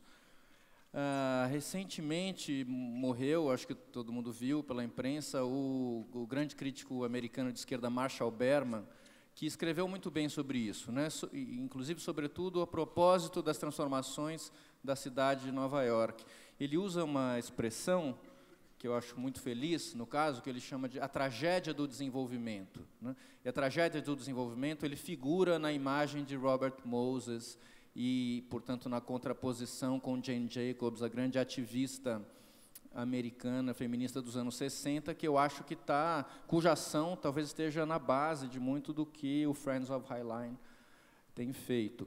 Bem, o que eu quero dizer, então, aqui hoje, quer dizer, passado esse momento do desenvolvimento urbano industrial, muito baseado no rodoviarismo, as cidades pelo mundo estão revendo esse legado, né, justamente em relação à discussão toda sobre a sustentabilidade e a vida na cidade, a recuperação de um modelo de vida na cidade como cidade densa, vertical, e que é exatamente o que nós defendemos. E o projeto do Highline, então, ele é um grande ícone do urbanismo do século XXI, nesse sentido, né? Sendo assim, ele ecoa muito para outros lugares do mundo, e eu acho que São Paulo é um lugar onde essa problemática está colocada. Portanto, ele é muito inspirador para nós desse ponto de vista. Agora, é claro que então a relação direta com o Minhocão se coloca, né, mas é preciso não ser literal, né, nesse sentido, e entender todas as mediações que existem entre os dois exemplos, são muito diferentes. O Minhocão é uma estrutura que está em funcionamento para carros, né, atende a um grande fluxo da cidade. O Highline já era para trem, de carga, abandonado já há muito tempo. Então, há aí uma série de diferenças, mas qual é o ponto mais interessante na aproximação, eu acho? Que o Minhocão, fruto de um ativismo cidadão mais recente na cidade, que é algo que está se tornando muito forte hoje em São Paulo, tem tido um uso muito interessante aos domingos como parque. Então, isso é um sinal, né, que eu acho que pode se alimentar muito do exemplo do Highline, sobretudo do ponto de vista do ativismo, né, de como envolver a sociedade na busca e na batalha por novos direitos de uso do espaço público. Então, se no modelo urbano industrial os espaços públicos foram sacrificados pelo rodoviarismo, é muito interessante hoje a revanche que possa haver, pegar as grandes infraestruturas de transporte rápido, de carros, sobretudo no caso do minhocão, e sacrificá-los em nome do espaço público. Bom dia a todos. Como brasileiro, é um grande orgulho participar de um evento desse nível. Congrats, guys, for the amazing job. Wonderful. Eu acho que é realmente algo inspirador para nós como brasileiros. Eu sou incorporador, a Vitacom hoje é uma empresa com 35 prédios. Eu queria falar um pouquinho, só voltar um pouquinho no background. Eu abandonei o carro há 10 anos e comecei a viver a cidade sem carro.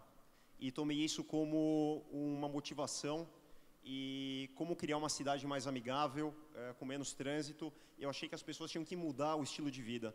E para mim a incorporação foi uma forma de mostrar uma ferramenta de colocar em prática uma série de ideias e como que a gente pode reinventar a vida das pessoas.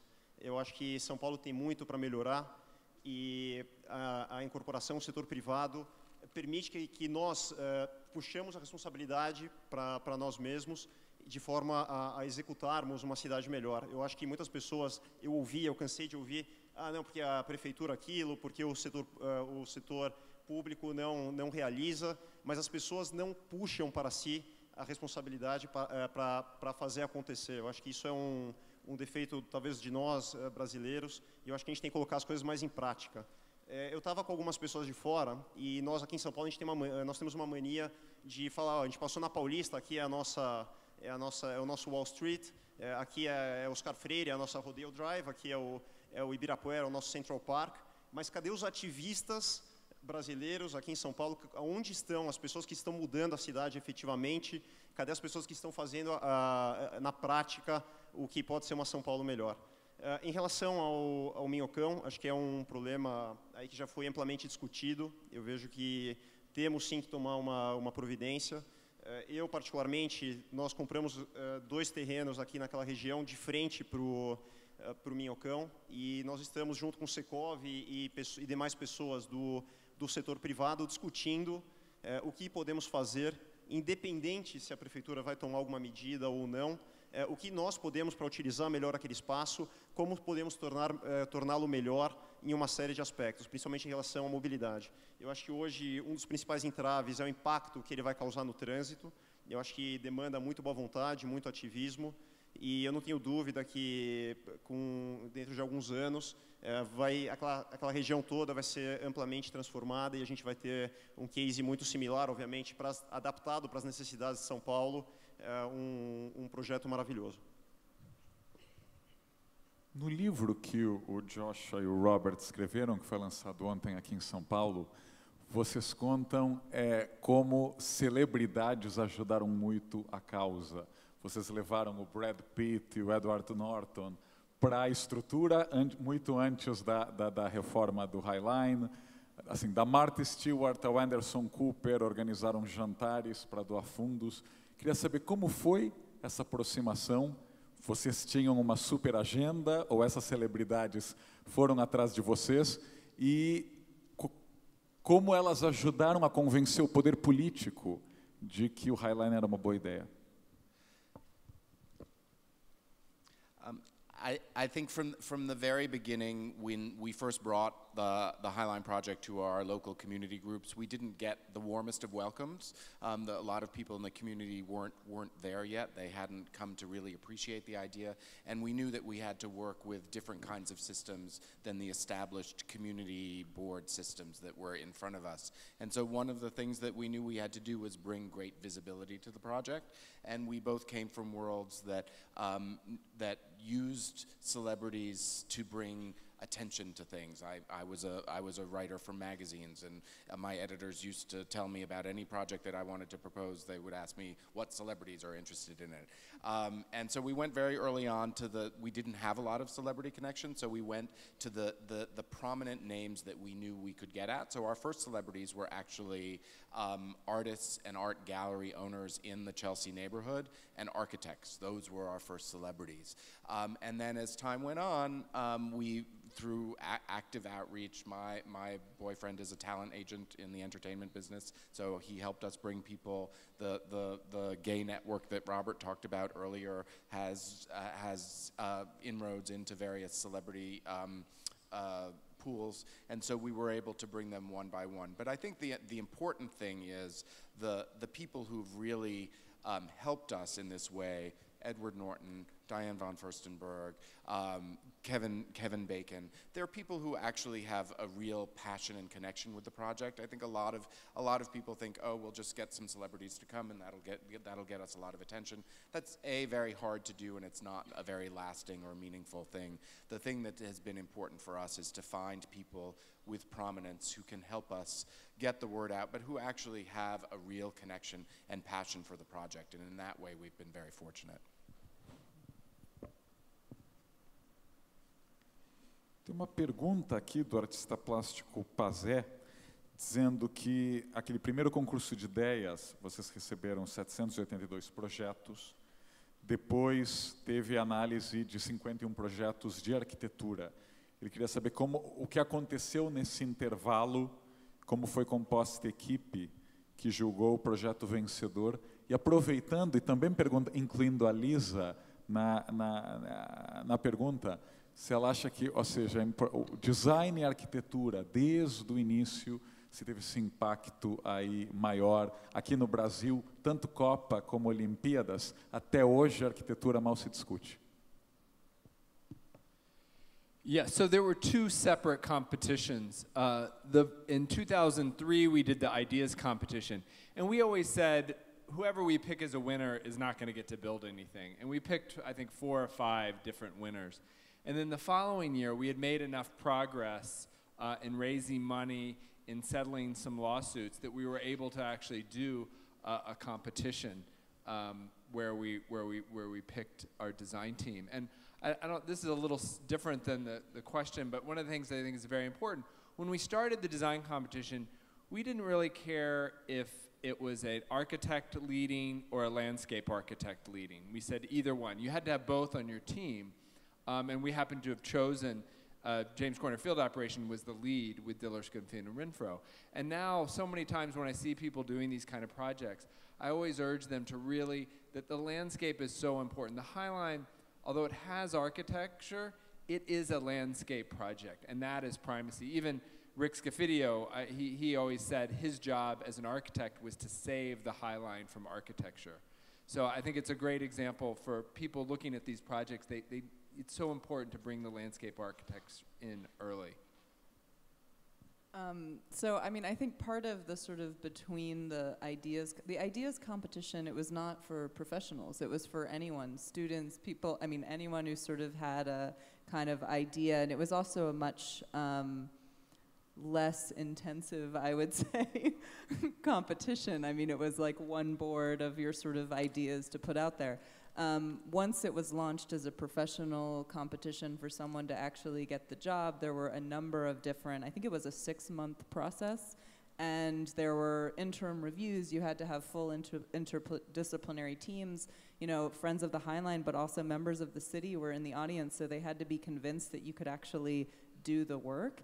At the same time, I mean, both our office and Diller, Scafidio, and Renfro at the time were actually fairly young. We didn't have our sort of tons of built work. They always joke about the fact that, you know, they were like, well, can we come see some of your projects? And they couldn't really at the time. There were more installations and other types of ideas. So I think there was something with the sort of entrepreneurial quality that both, you know, Robert and Josh brought to the project, but also this kind of energy. It was, they sort of called it, you know, your generation's Central Park, it was kind of about this young taking risks and looking at people who had great ideas and maybe necessarily weren't completely tested at the time.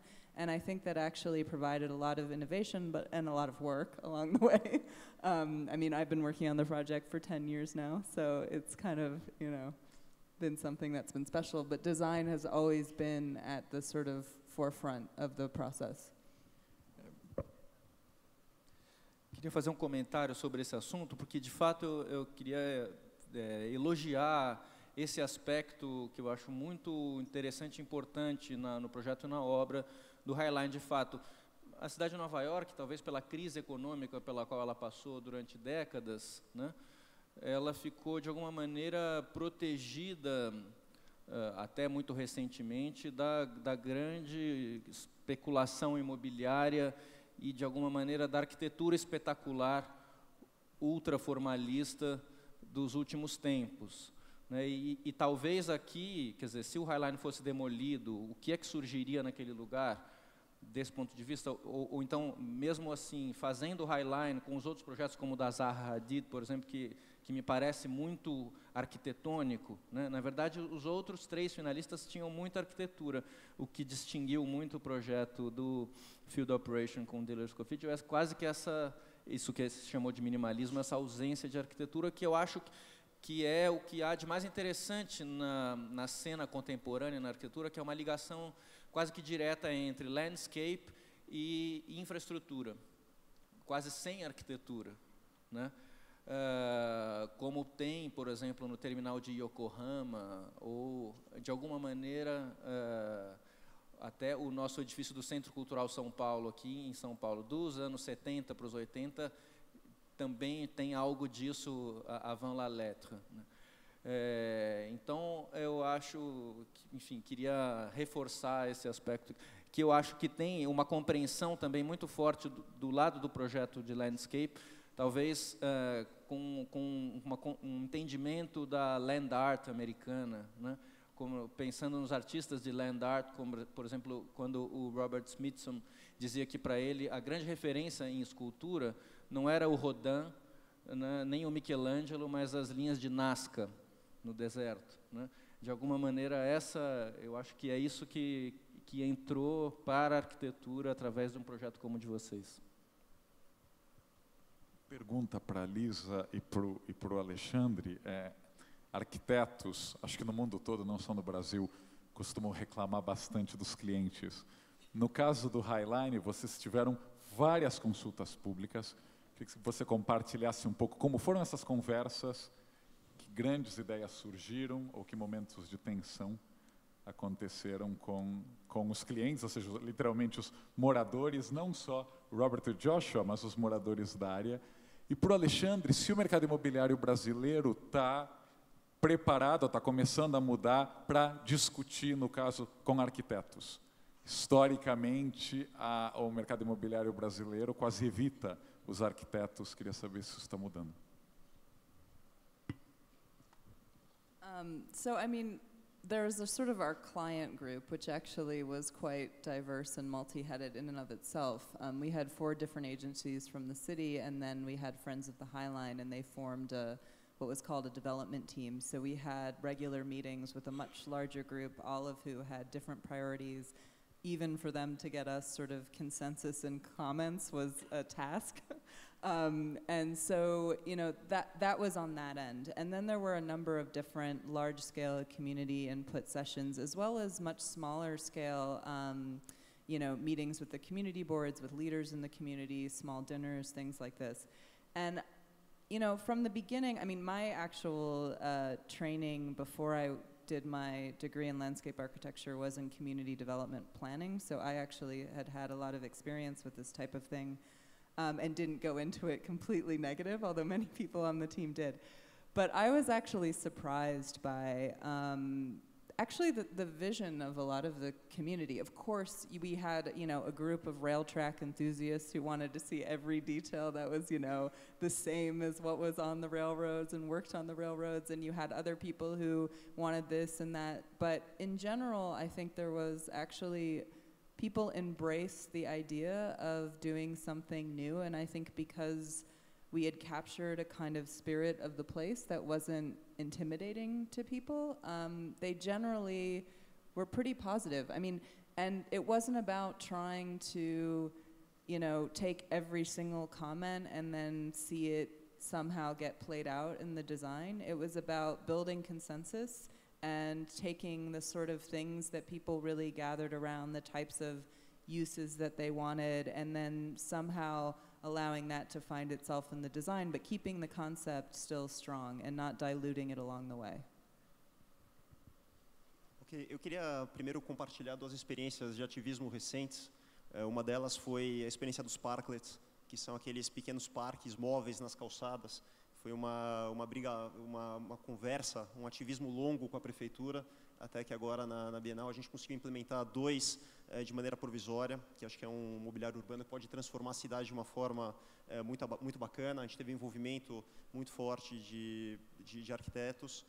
Outro movimento muito bacana, criou-se a ciclofaixa na Faria Lima, por exemplo, e não existe uma infraestrutura para que as pessoas utilizem aquela ciclofaixa. Então é muito fácil colocar a ciclofaixa, mas onde é que as pessoas guardam a bicicleta? Quem vai trabalhar e chega suado, aonde é que aquela pessoa coloca, onde que ela toma banho para poder ir para uma reunião ou ir para o seu trabalho? Então cabe, de novo, aos arquitetos, a nós do mercado imobiliário, criarmos soluções criativas para a cidade. Eu acho que os arquitetos, principalmente alguns da nova geração, estão muito abertos a novas propostas.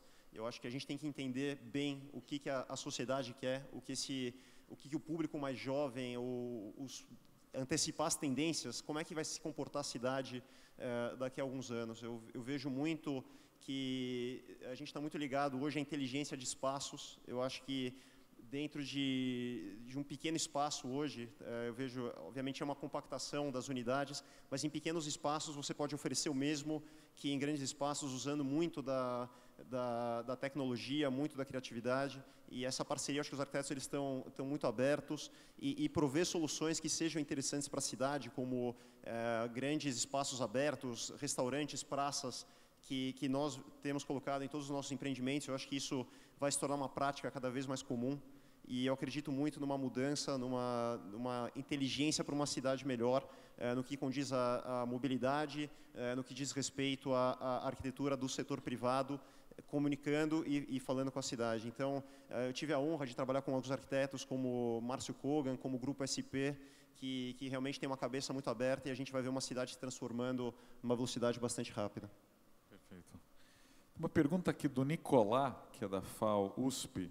Ele fala da beleza da estrutura do Highline e ele pergunta se Robert e Josh acreditam que esse projeto teria um sucesso igual se a estrutura original fosse grosseira ou feia. Valeria a pena preservá-la? You know, a lot of people thought the structure was ugly and rude. I mean, when we started it, most people thought it was just a rusting hulk and thought it should be torn down. And so, you know, I think the ideas of beauty are shifting. I mean, to me, what is interesting is this sort of, and the Highline is, one, not that old. I mean, it's the age of my father. It was built in the late 30s. But what's also interesting is buildings built later, you know, warehouses in the 60s, 70s, and what beauty is that? And to me, what makes a city great is the variety of architecture. And so, you know, what's interesting about the Highline is you're on this steel structure, and then you walk through the neighborhood and you see these old warehouses, but you see 3 different historic districts, and then these new buildings by Frankel and Jean Nouvel. So it's that variety that's interesting. I think it's when you have one style, and I think that the danger is always in the most recent style that you view as ugly. Whatever was just passé, you know, 4 decades ago is the one that people always want to tear down. But if you can wait a few years, you know, people sort of find the beauty in it. And I think that I read Jane Jacobs' book right before we started this project, so I carried a lot of things that I read in that book into it. And one of the things that she stressed a lot was the ability of people who live in a particular area to know what's special about that area. And often you have to take a long time looking at something to appreciate it and appreciate its value. And I actually lived half a block away from the High Line for 15 years before I noticed it and paid it any attention and began. And even then, it took me another journey of discovery to actually understand what was really beautiful about it. People looked, one of the first things that people objected to about it was the qualities underneath. They said, oh, up on top it's really beautiful, but it's dark and foreboding underneath. If you stop and look at it underneath, it's really not. It's a spectacular space. It has these amazing steel columns that rise up 30 feet, and it creates a cathedral-like experience underneath it. But people's first reaction is, oh, that's ugly and dark and scary. So I think it really just takes, people need to look at things and give them time to understand what they really offer.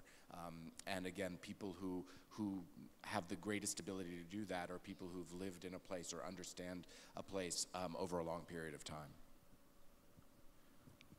Aqui no Brasil, de alguma maneira, foi dos grandes paraísos para os modernistas, ou seja, nos anos 30 e 40, quando boa parte do mundo estava ou em crise ou em guerras, o Brasil crescia bastante.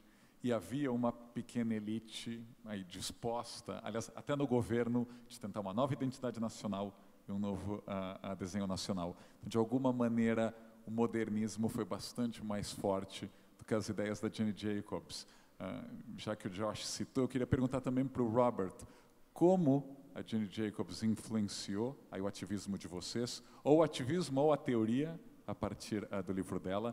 Como a gente falou pouco do governo, Bloomberg, você podia comentar um pouco, você acha que a Jane Jacobs foi redescoberta em Nova York, foi redescoberta nos Estados Unidos nos últimos anos? Yeah, it's interesting. I mean, I had not read, unlike Josh, I had not actually read Jane Jacobs when we started the High Line. So it wasn't, and I lived a few blocks from where she lived in the West Village. And what I find particularly inspiring about Jane Jacobs is that she was not an expert. And I think she would not, sometimes I think her ideas now are tried to be used all over. And I think what, the core of one of her messages was, look around your own city and come up with solutions from the problem in your own city or your own neighborhood. And that's what she did. And I think rather than saying, Jane's ideas should be used in São Paulo, as people here should look around their city and come up with their own ideas. And so, I think now in some ways she's used, you see her in one case when they were wanting to build the stadium next to the High Line, the proponents of the stadium said it's going to be, it was a Jane Jacobs concept because they were going to have different uses underneath the stadium. And so I think now sometimes people almost overplay her to use whatever their own real goals are. I'd love to add something to that. I think it's interesting looking at the High Line because in some ways there are aspects of the story that really follow what Jane Jacobs laid out in Death and Life of Great American Cities. The community board that we met in was actually grew out of a concept that she elaborated in her book and which ultimately became city policy of creating, bringing the government level down to a district level so that there was the ability for people in a specific district to contribute to the urban planning process. And what I was speaking about before, about people in a neighborhood being able to understand what was best for that neighborhood better than outside planners and outside officials. But in many ways, there are many things about the High Line that go against things that she wrote about. She talked about the damaging effects of elevated structures, how they divide communities and how they cut communities apart from each other. There are different ways of looking at it, and the High Line was one of them. She casts a very critical eye on the idea that throwing a park into a neighborhood is the solution to a lot of problems, and brought a lot of attention to the problems that a park that is not well designed can bring about. So I think but she was a skeptic and a reaction against established conventional thinking about urban planning. And so I think ultimately, she loved what we did in rejecting some of what she was writing out, because she was really about challenging the status quo that was coming down from above from government and urban planning.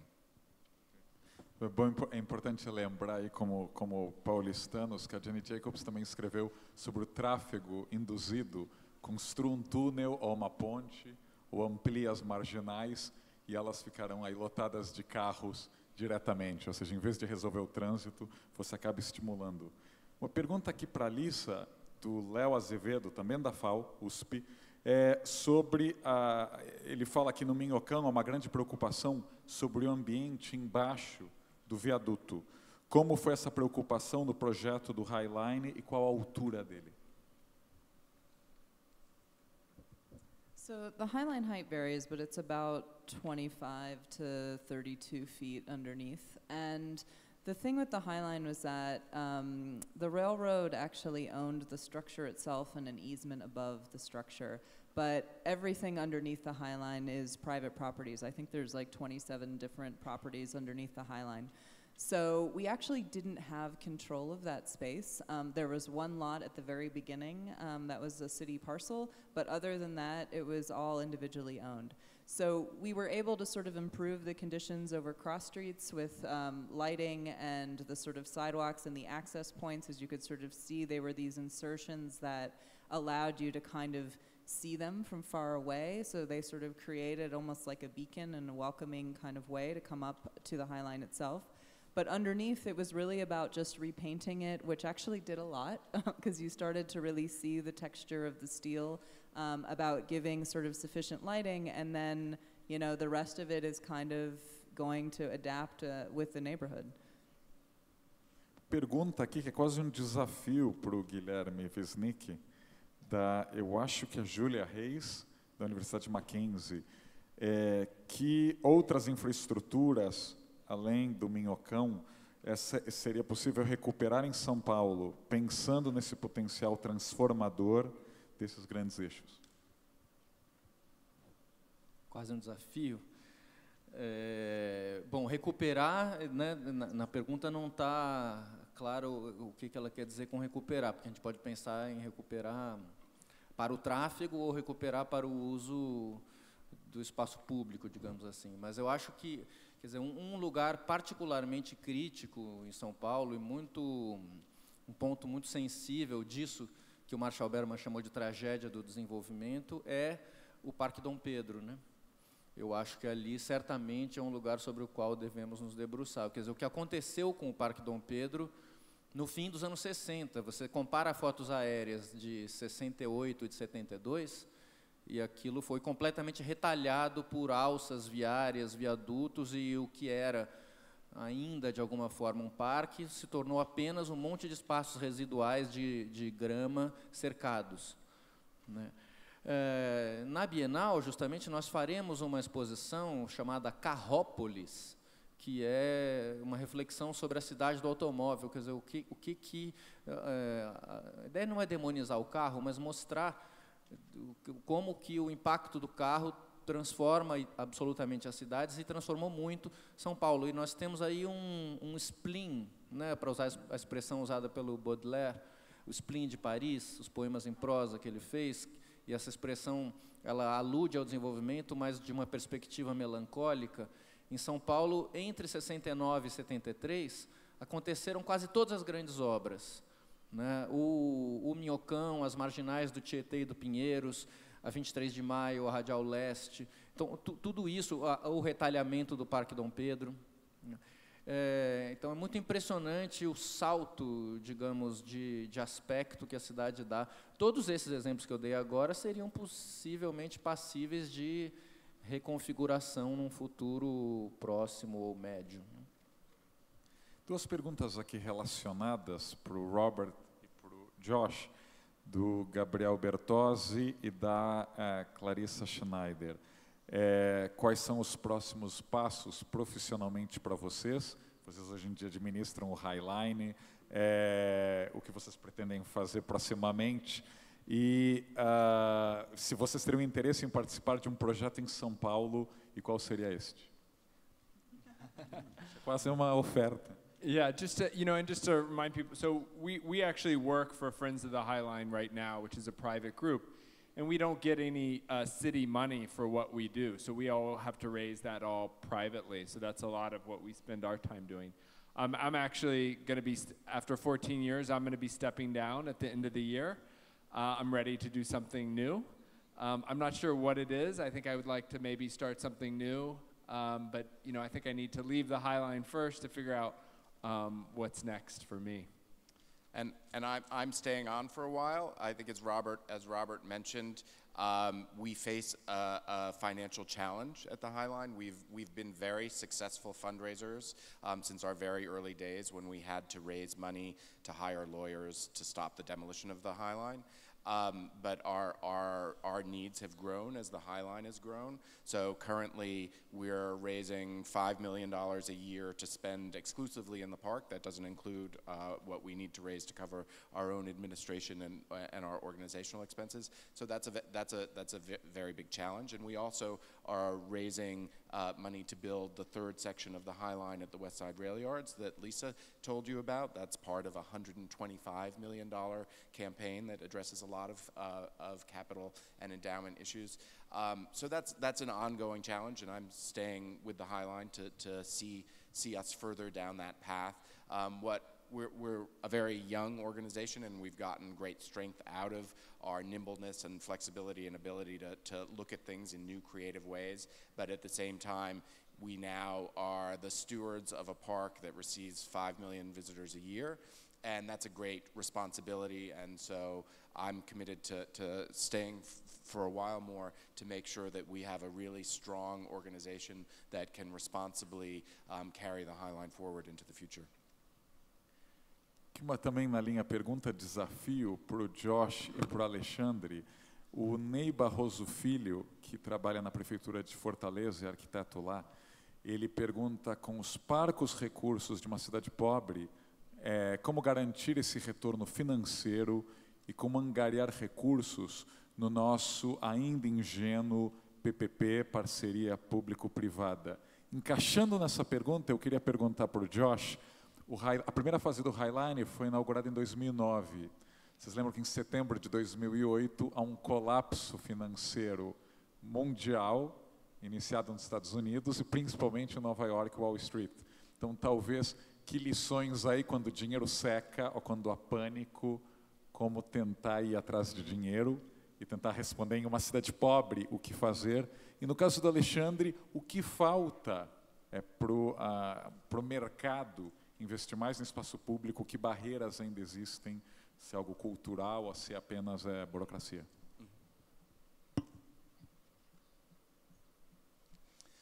So to begin, I always want to acknowledge that New York City is a very particular city with a very strong philanthropic culture, and there's great affluence that exists in the city, and there's a culture of philanthropy and contributions to projects like ours being a very integral part of the social culture of the city. So we were fortunate to be operating in a city that has that as a value.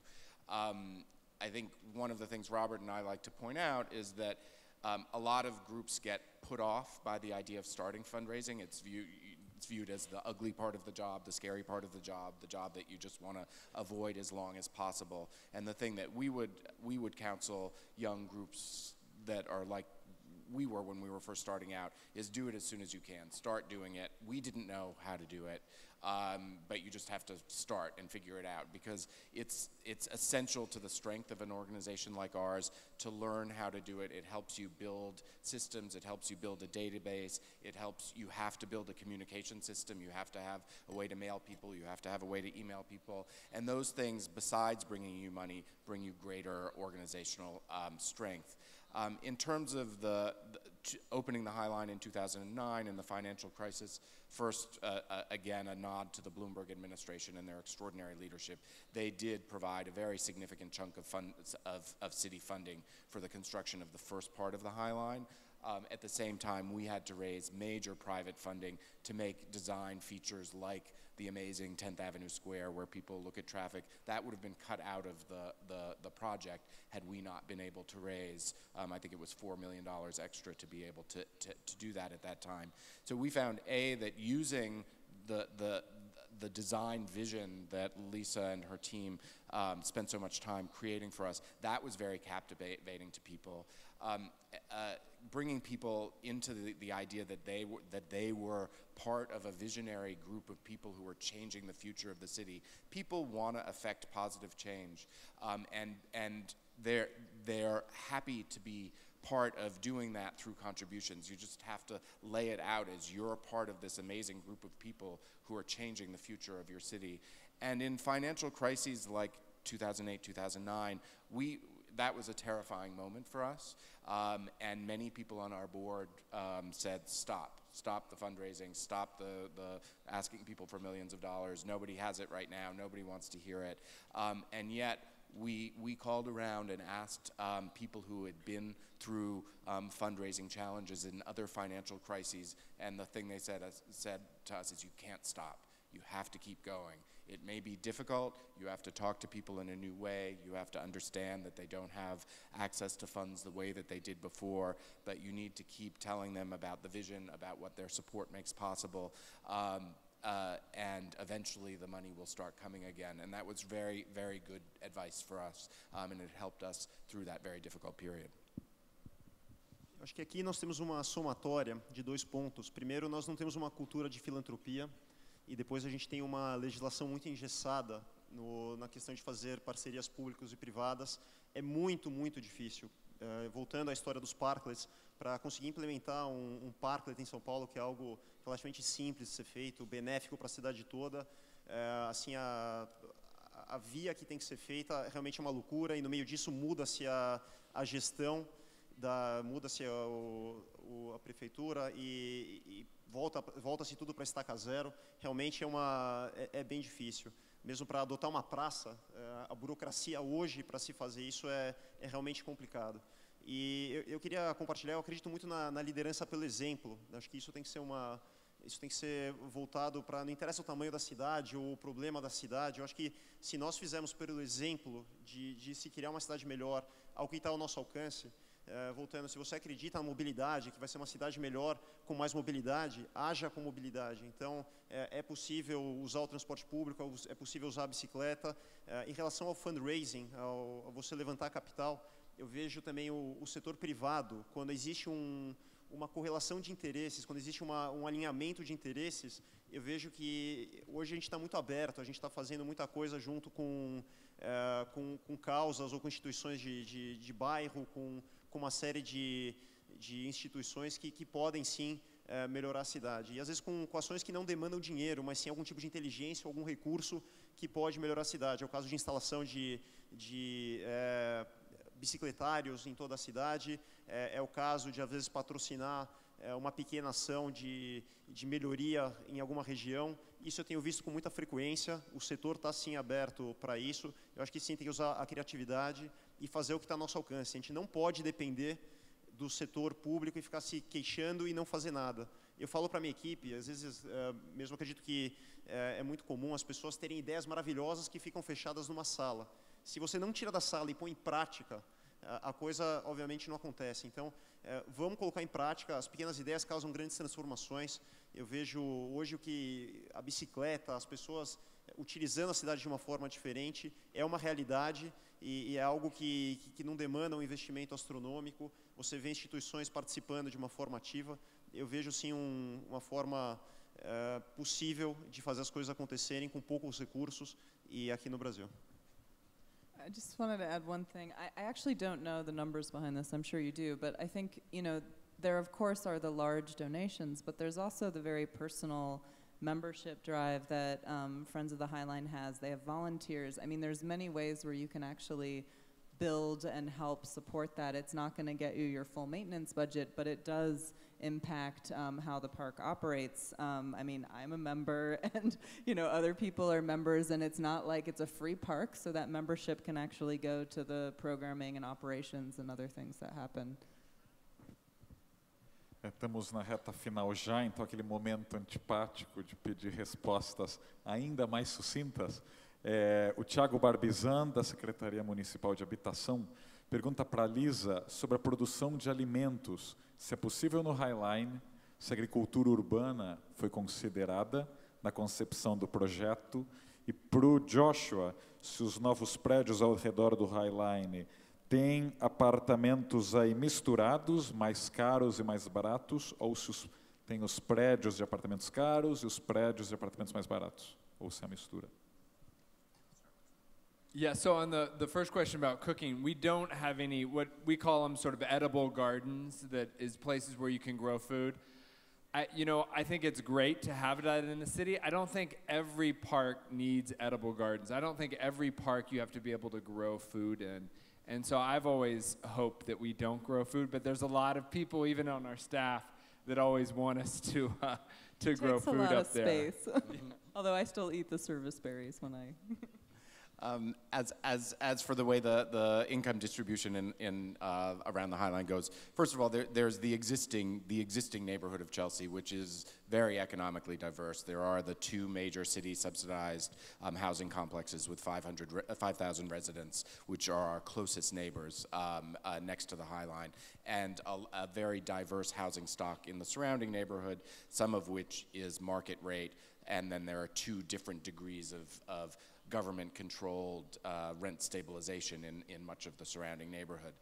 That said, a lot of the new construction that goes in around the Highline is very high-level luxury construction, and so there is a real reason why one would have the perception that it's a very affluent neighborhood. You're seeing very high-level buildings going around the Highline. There are, in the way the zoning was created, in order to be able to build out to the full envelope of what you're able to build, to take full advantage of the development envelope of the site, you have to create a certain amount of affordable housing units. And the way that it happens in New York City in more recent zonings is you have to create them on site. It used to be that developers could say, I'll pay into an affordable housing fund and you can locate those units somewhere else. That's changed, and now the units need to be on site. They need to be indistinguishable from other units in the building. They can't all be on the bottom. They need to be scattered throughout the building. There's a mixture of different ways that they get created. Some of them are permanently affordable, and that they stay affordable over the life of the building. Some of them are using programs that expire after a 20-year period. Pergunta para a Lisa sobre a solução dos sanitários, onde ficam os sanitários e como se foi compartilhado com vizinhos ou não criados como integrados. That's actually a question that still comes up from the community all the time. We do have one set of bathrooms on the Highline right now. It's actually an interesting connection with a private development where they there was allowed to have an access point there, and they gave back the sort of public bathrooms, and they are maintained and operated by Friends of the Highline, and they open and close with the park. The new Renzo Piano building, the Whitney building, is also going to have a new set of bathrooms, and we're looking at another option to have them at the end in the north. I hate our bathrooms, but one, because we keep them very clean, but they're very expensive, because we don't want them. A lot of public bathrooms in parks in New York aren't very clean, or they smell, and so we maintain them at a very high level. They put flowers in them sometimes. But it's very expensive. You know, the elevators and bathrooms are one of the most expensive things to maintain on the park. Para o Robert e para o Joshua, já que eles devem receber visitas aí de prefeitos do mundo inteiro, querendo ou copiar o Highline, ou se inspirar, ou talvez até pedir a consultoria deles, se eles podiam compartilhar, talvez sem citar nomes, que variáveis são necessárias para projetos bem-sucedidos e onde eles viram que é melhor não copiar ou talvez até derrubar essas estruturas. Yeah, I think the most interesting, when people come to us and they say, we want to build something just like the Highline, you know, that's not interesting. And those projects actually never tend to go forward. It's when people say that they're interested in doing something that's particular to their community or their city and responding to a specific condition. You know, those are the ones that tend to be more successful. Josh and I were just talking about this recently. When people come to us, there's sort of two different kinds of groups. You see groups that have a great design, they have a lot of community support, and then you have people on the other hand with a lot of money or real estate power. And the key is bringing those together because they need each other to have a successful project. I was just going to say, because we're actually involved in a number of other projects in the United States, and one in particular, which I presented in Rio, is a project in Seattle where there's a viaduct that was hit by the earthquake. It's coming down. It's always been this structure that has separated the central downtown from the waterfront. And there, I mean, people, of course, because we were also, you know, worked on the High Line, they had this idea, but in the end, it was very clear that that structure really needed to be torn down. It was the right thing to do there. It's what they ended up doing. They've created a new at-grade road and a new waterfront park, and it's the right solution for them. Pergunta para o Alexandre, da Laura Duca, arquiteta, sobre o desafio do mercado imobiliário em encontrar terrenos que viabilizem empreendimentos. Ela pergunta como viabilizar espaços semipúblicos no pavimento térreo dos edifícios privados. Pracinhas, calçadas mais largas, dado esse valor alto dos terrenos e as restrições impostas pelo atual plano diretor, como vocês estão fazendo? Realmente a gente não tem nenhum tipo de incentivo em fazer isso. Para você viabilizar o terreno, você tem que usar cada centímetro quadrado.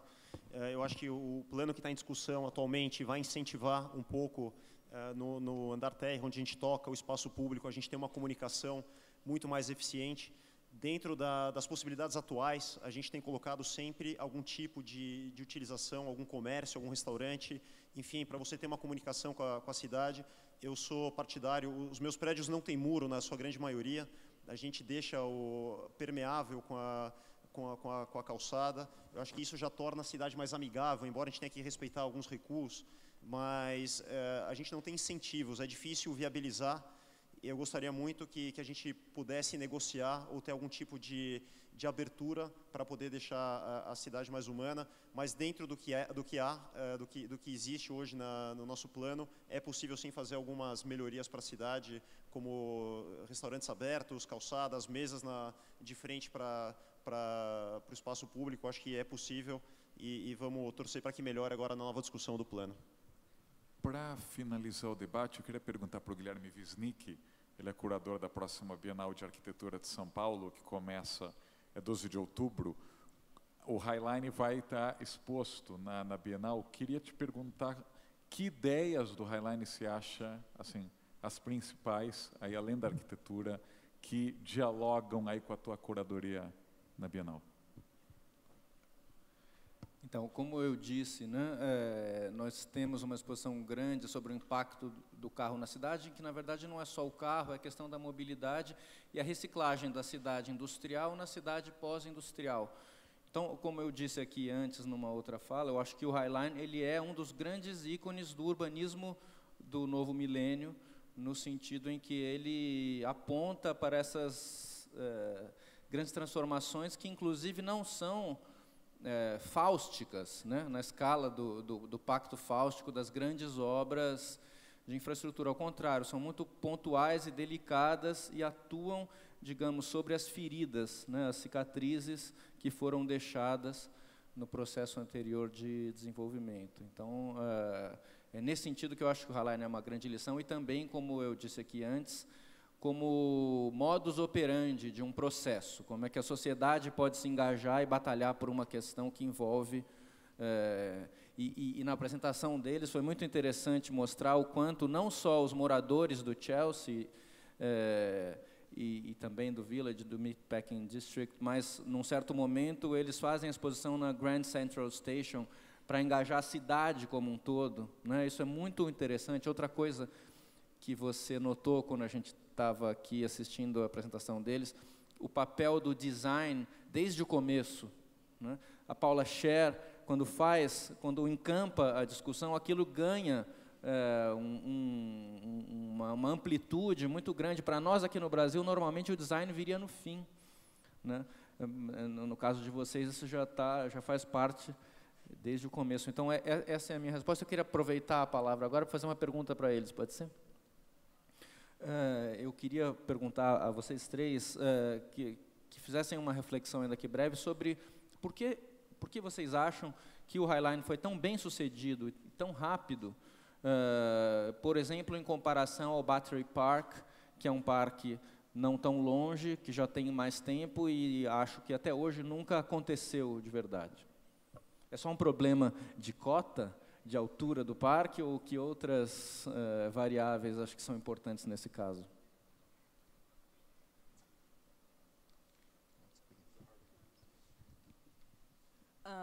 I think for me, I've talked to a lot of different people about it who have sort of approached me about it, and I think that people are able to find meaning in the Highline in multiple ways, and I think that's part of its strength. Whether you're interested in the history of it, whether you're interested in the sort of political activism of it, whether you're interested in the ecology and those types of things, whether you're interested in the idea of reuse and retrofit. I mean, there's so many different storylines that people find meaning in it in all of these ways. I mean, of course, there's the actual experience of it, and it is a very unique experience, but I think it's just that there's so many different ways to tell the story that everybody sort of finds something that speaks to them.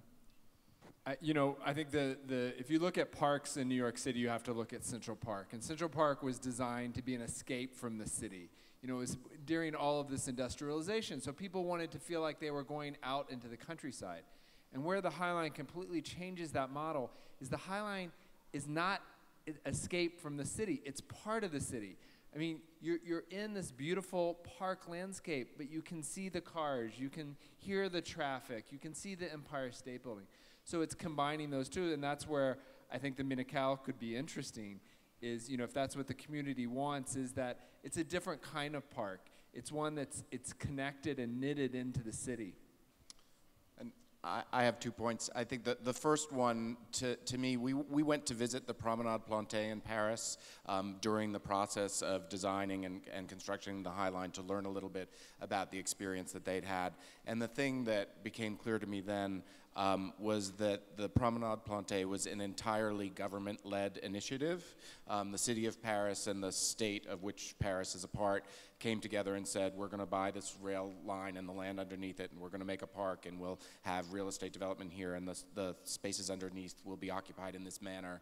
And they did that and opened it, delivered it to the public of Paris as a kind of gift. And it is appreciated, it is used, but what the experience that we went through as coming up from the community instead of from the government, having to go through this incredible battle, having to engage such a broad constituency as we did it over the course of 10 years, even just looking at the design ideas competition, which went out internationally over the internet, which was fairly new at that time, brought us an international constituency years before we were built, meant that by the time that we opened the Highline, we had this huge and passionate community of supporters who were excited about it, who came to it, who literally brought it to life. And then I also, we've spent a lot of time looking at the amazing design work that Lisa and James Corner Field Operations and Giller Scofidio and Renfro did for us. But I think what has been wasn't fully explored in that discussion was all of the attention that was brought to the way that people would use all of these spaces, and thinking about how people would activate them. And the visitors to the park are the great activators of the park, and that was what was so amazing the day that it opened, to have what we'd been looking at as this really pristine and beautiful design suddenly come to life with all of the public coming into it.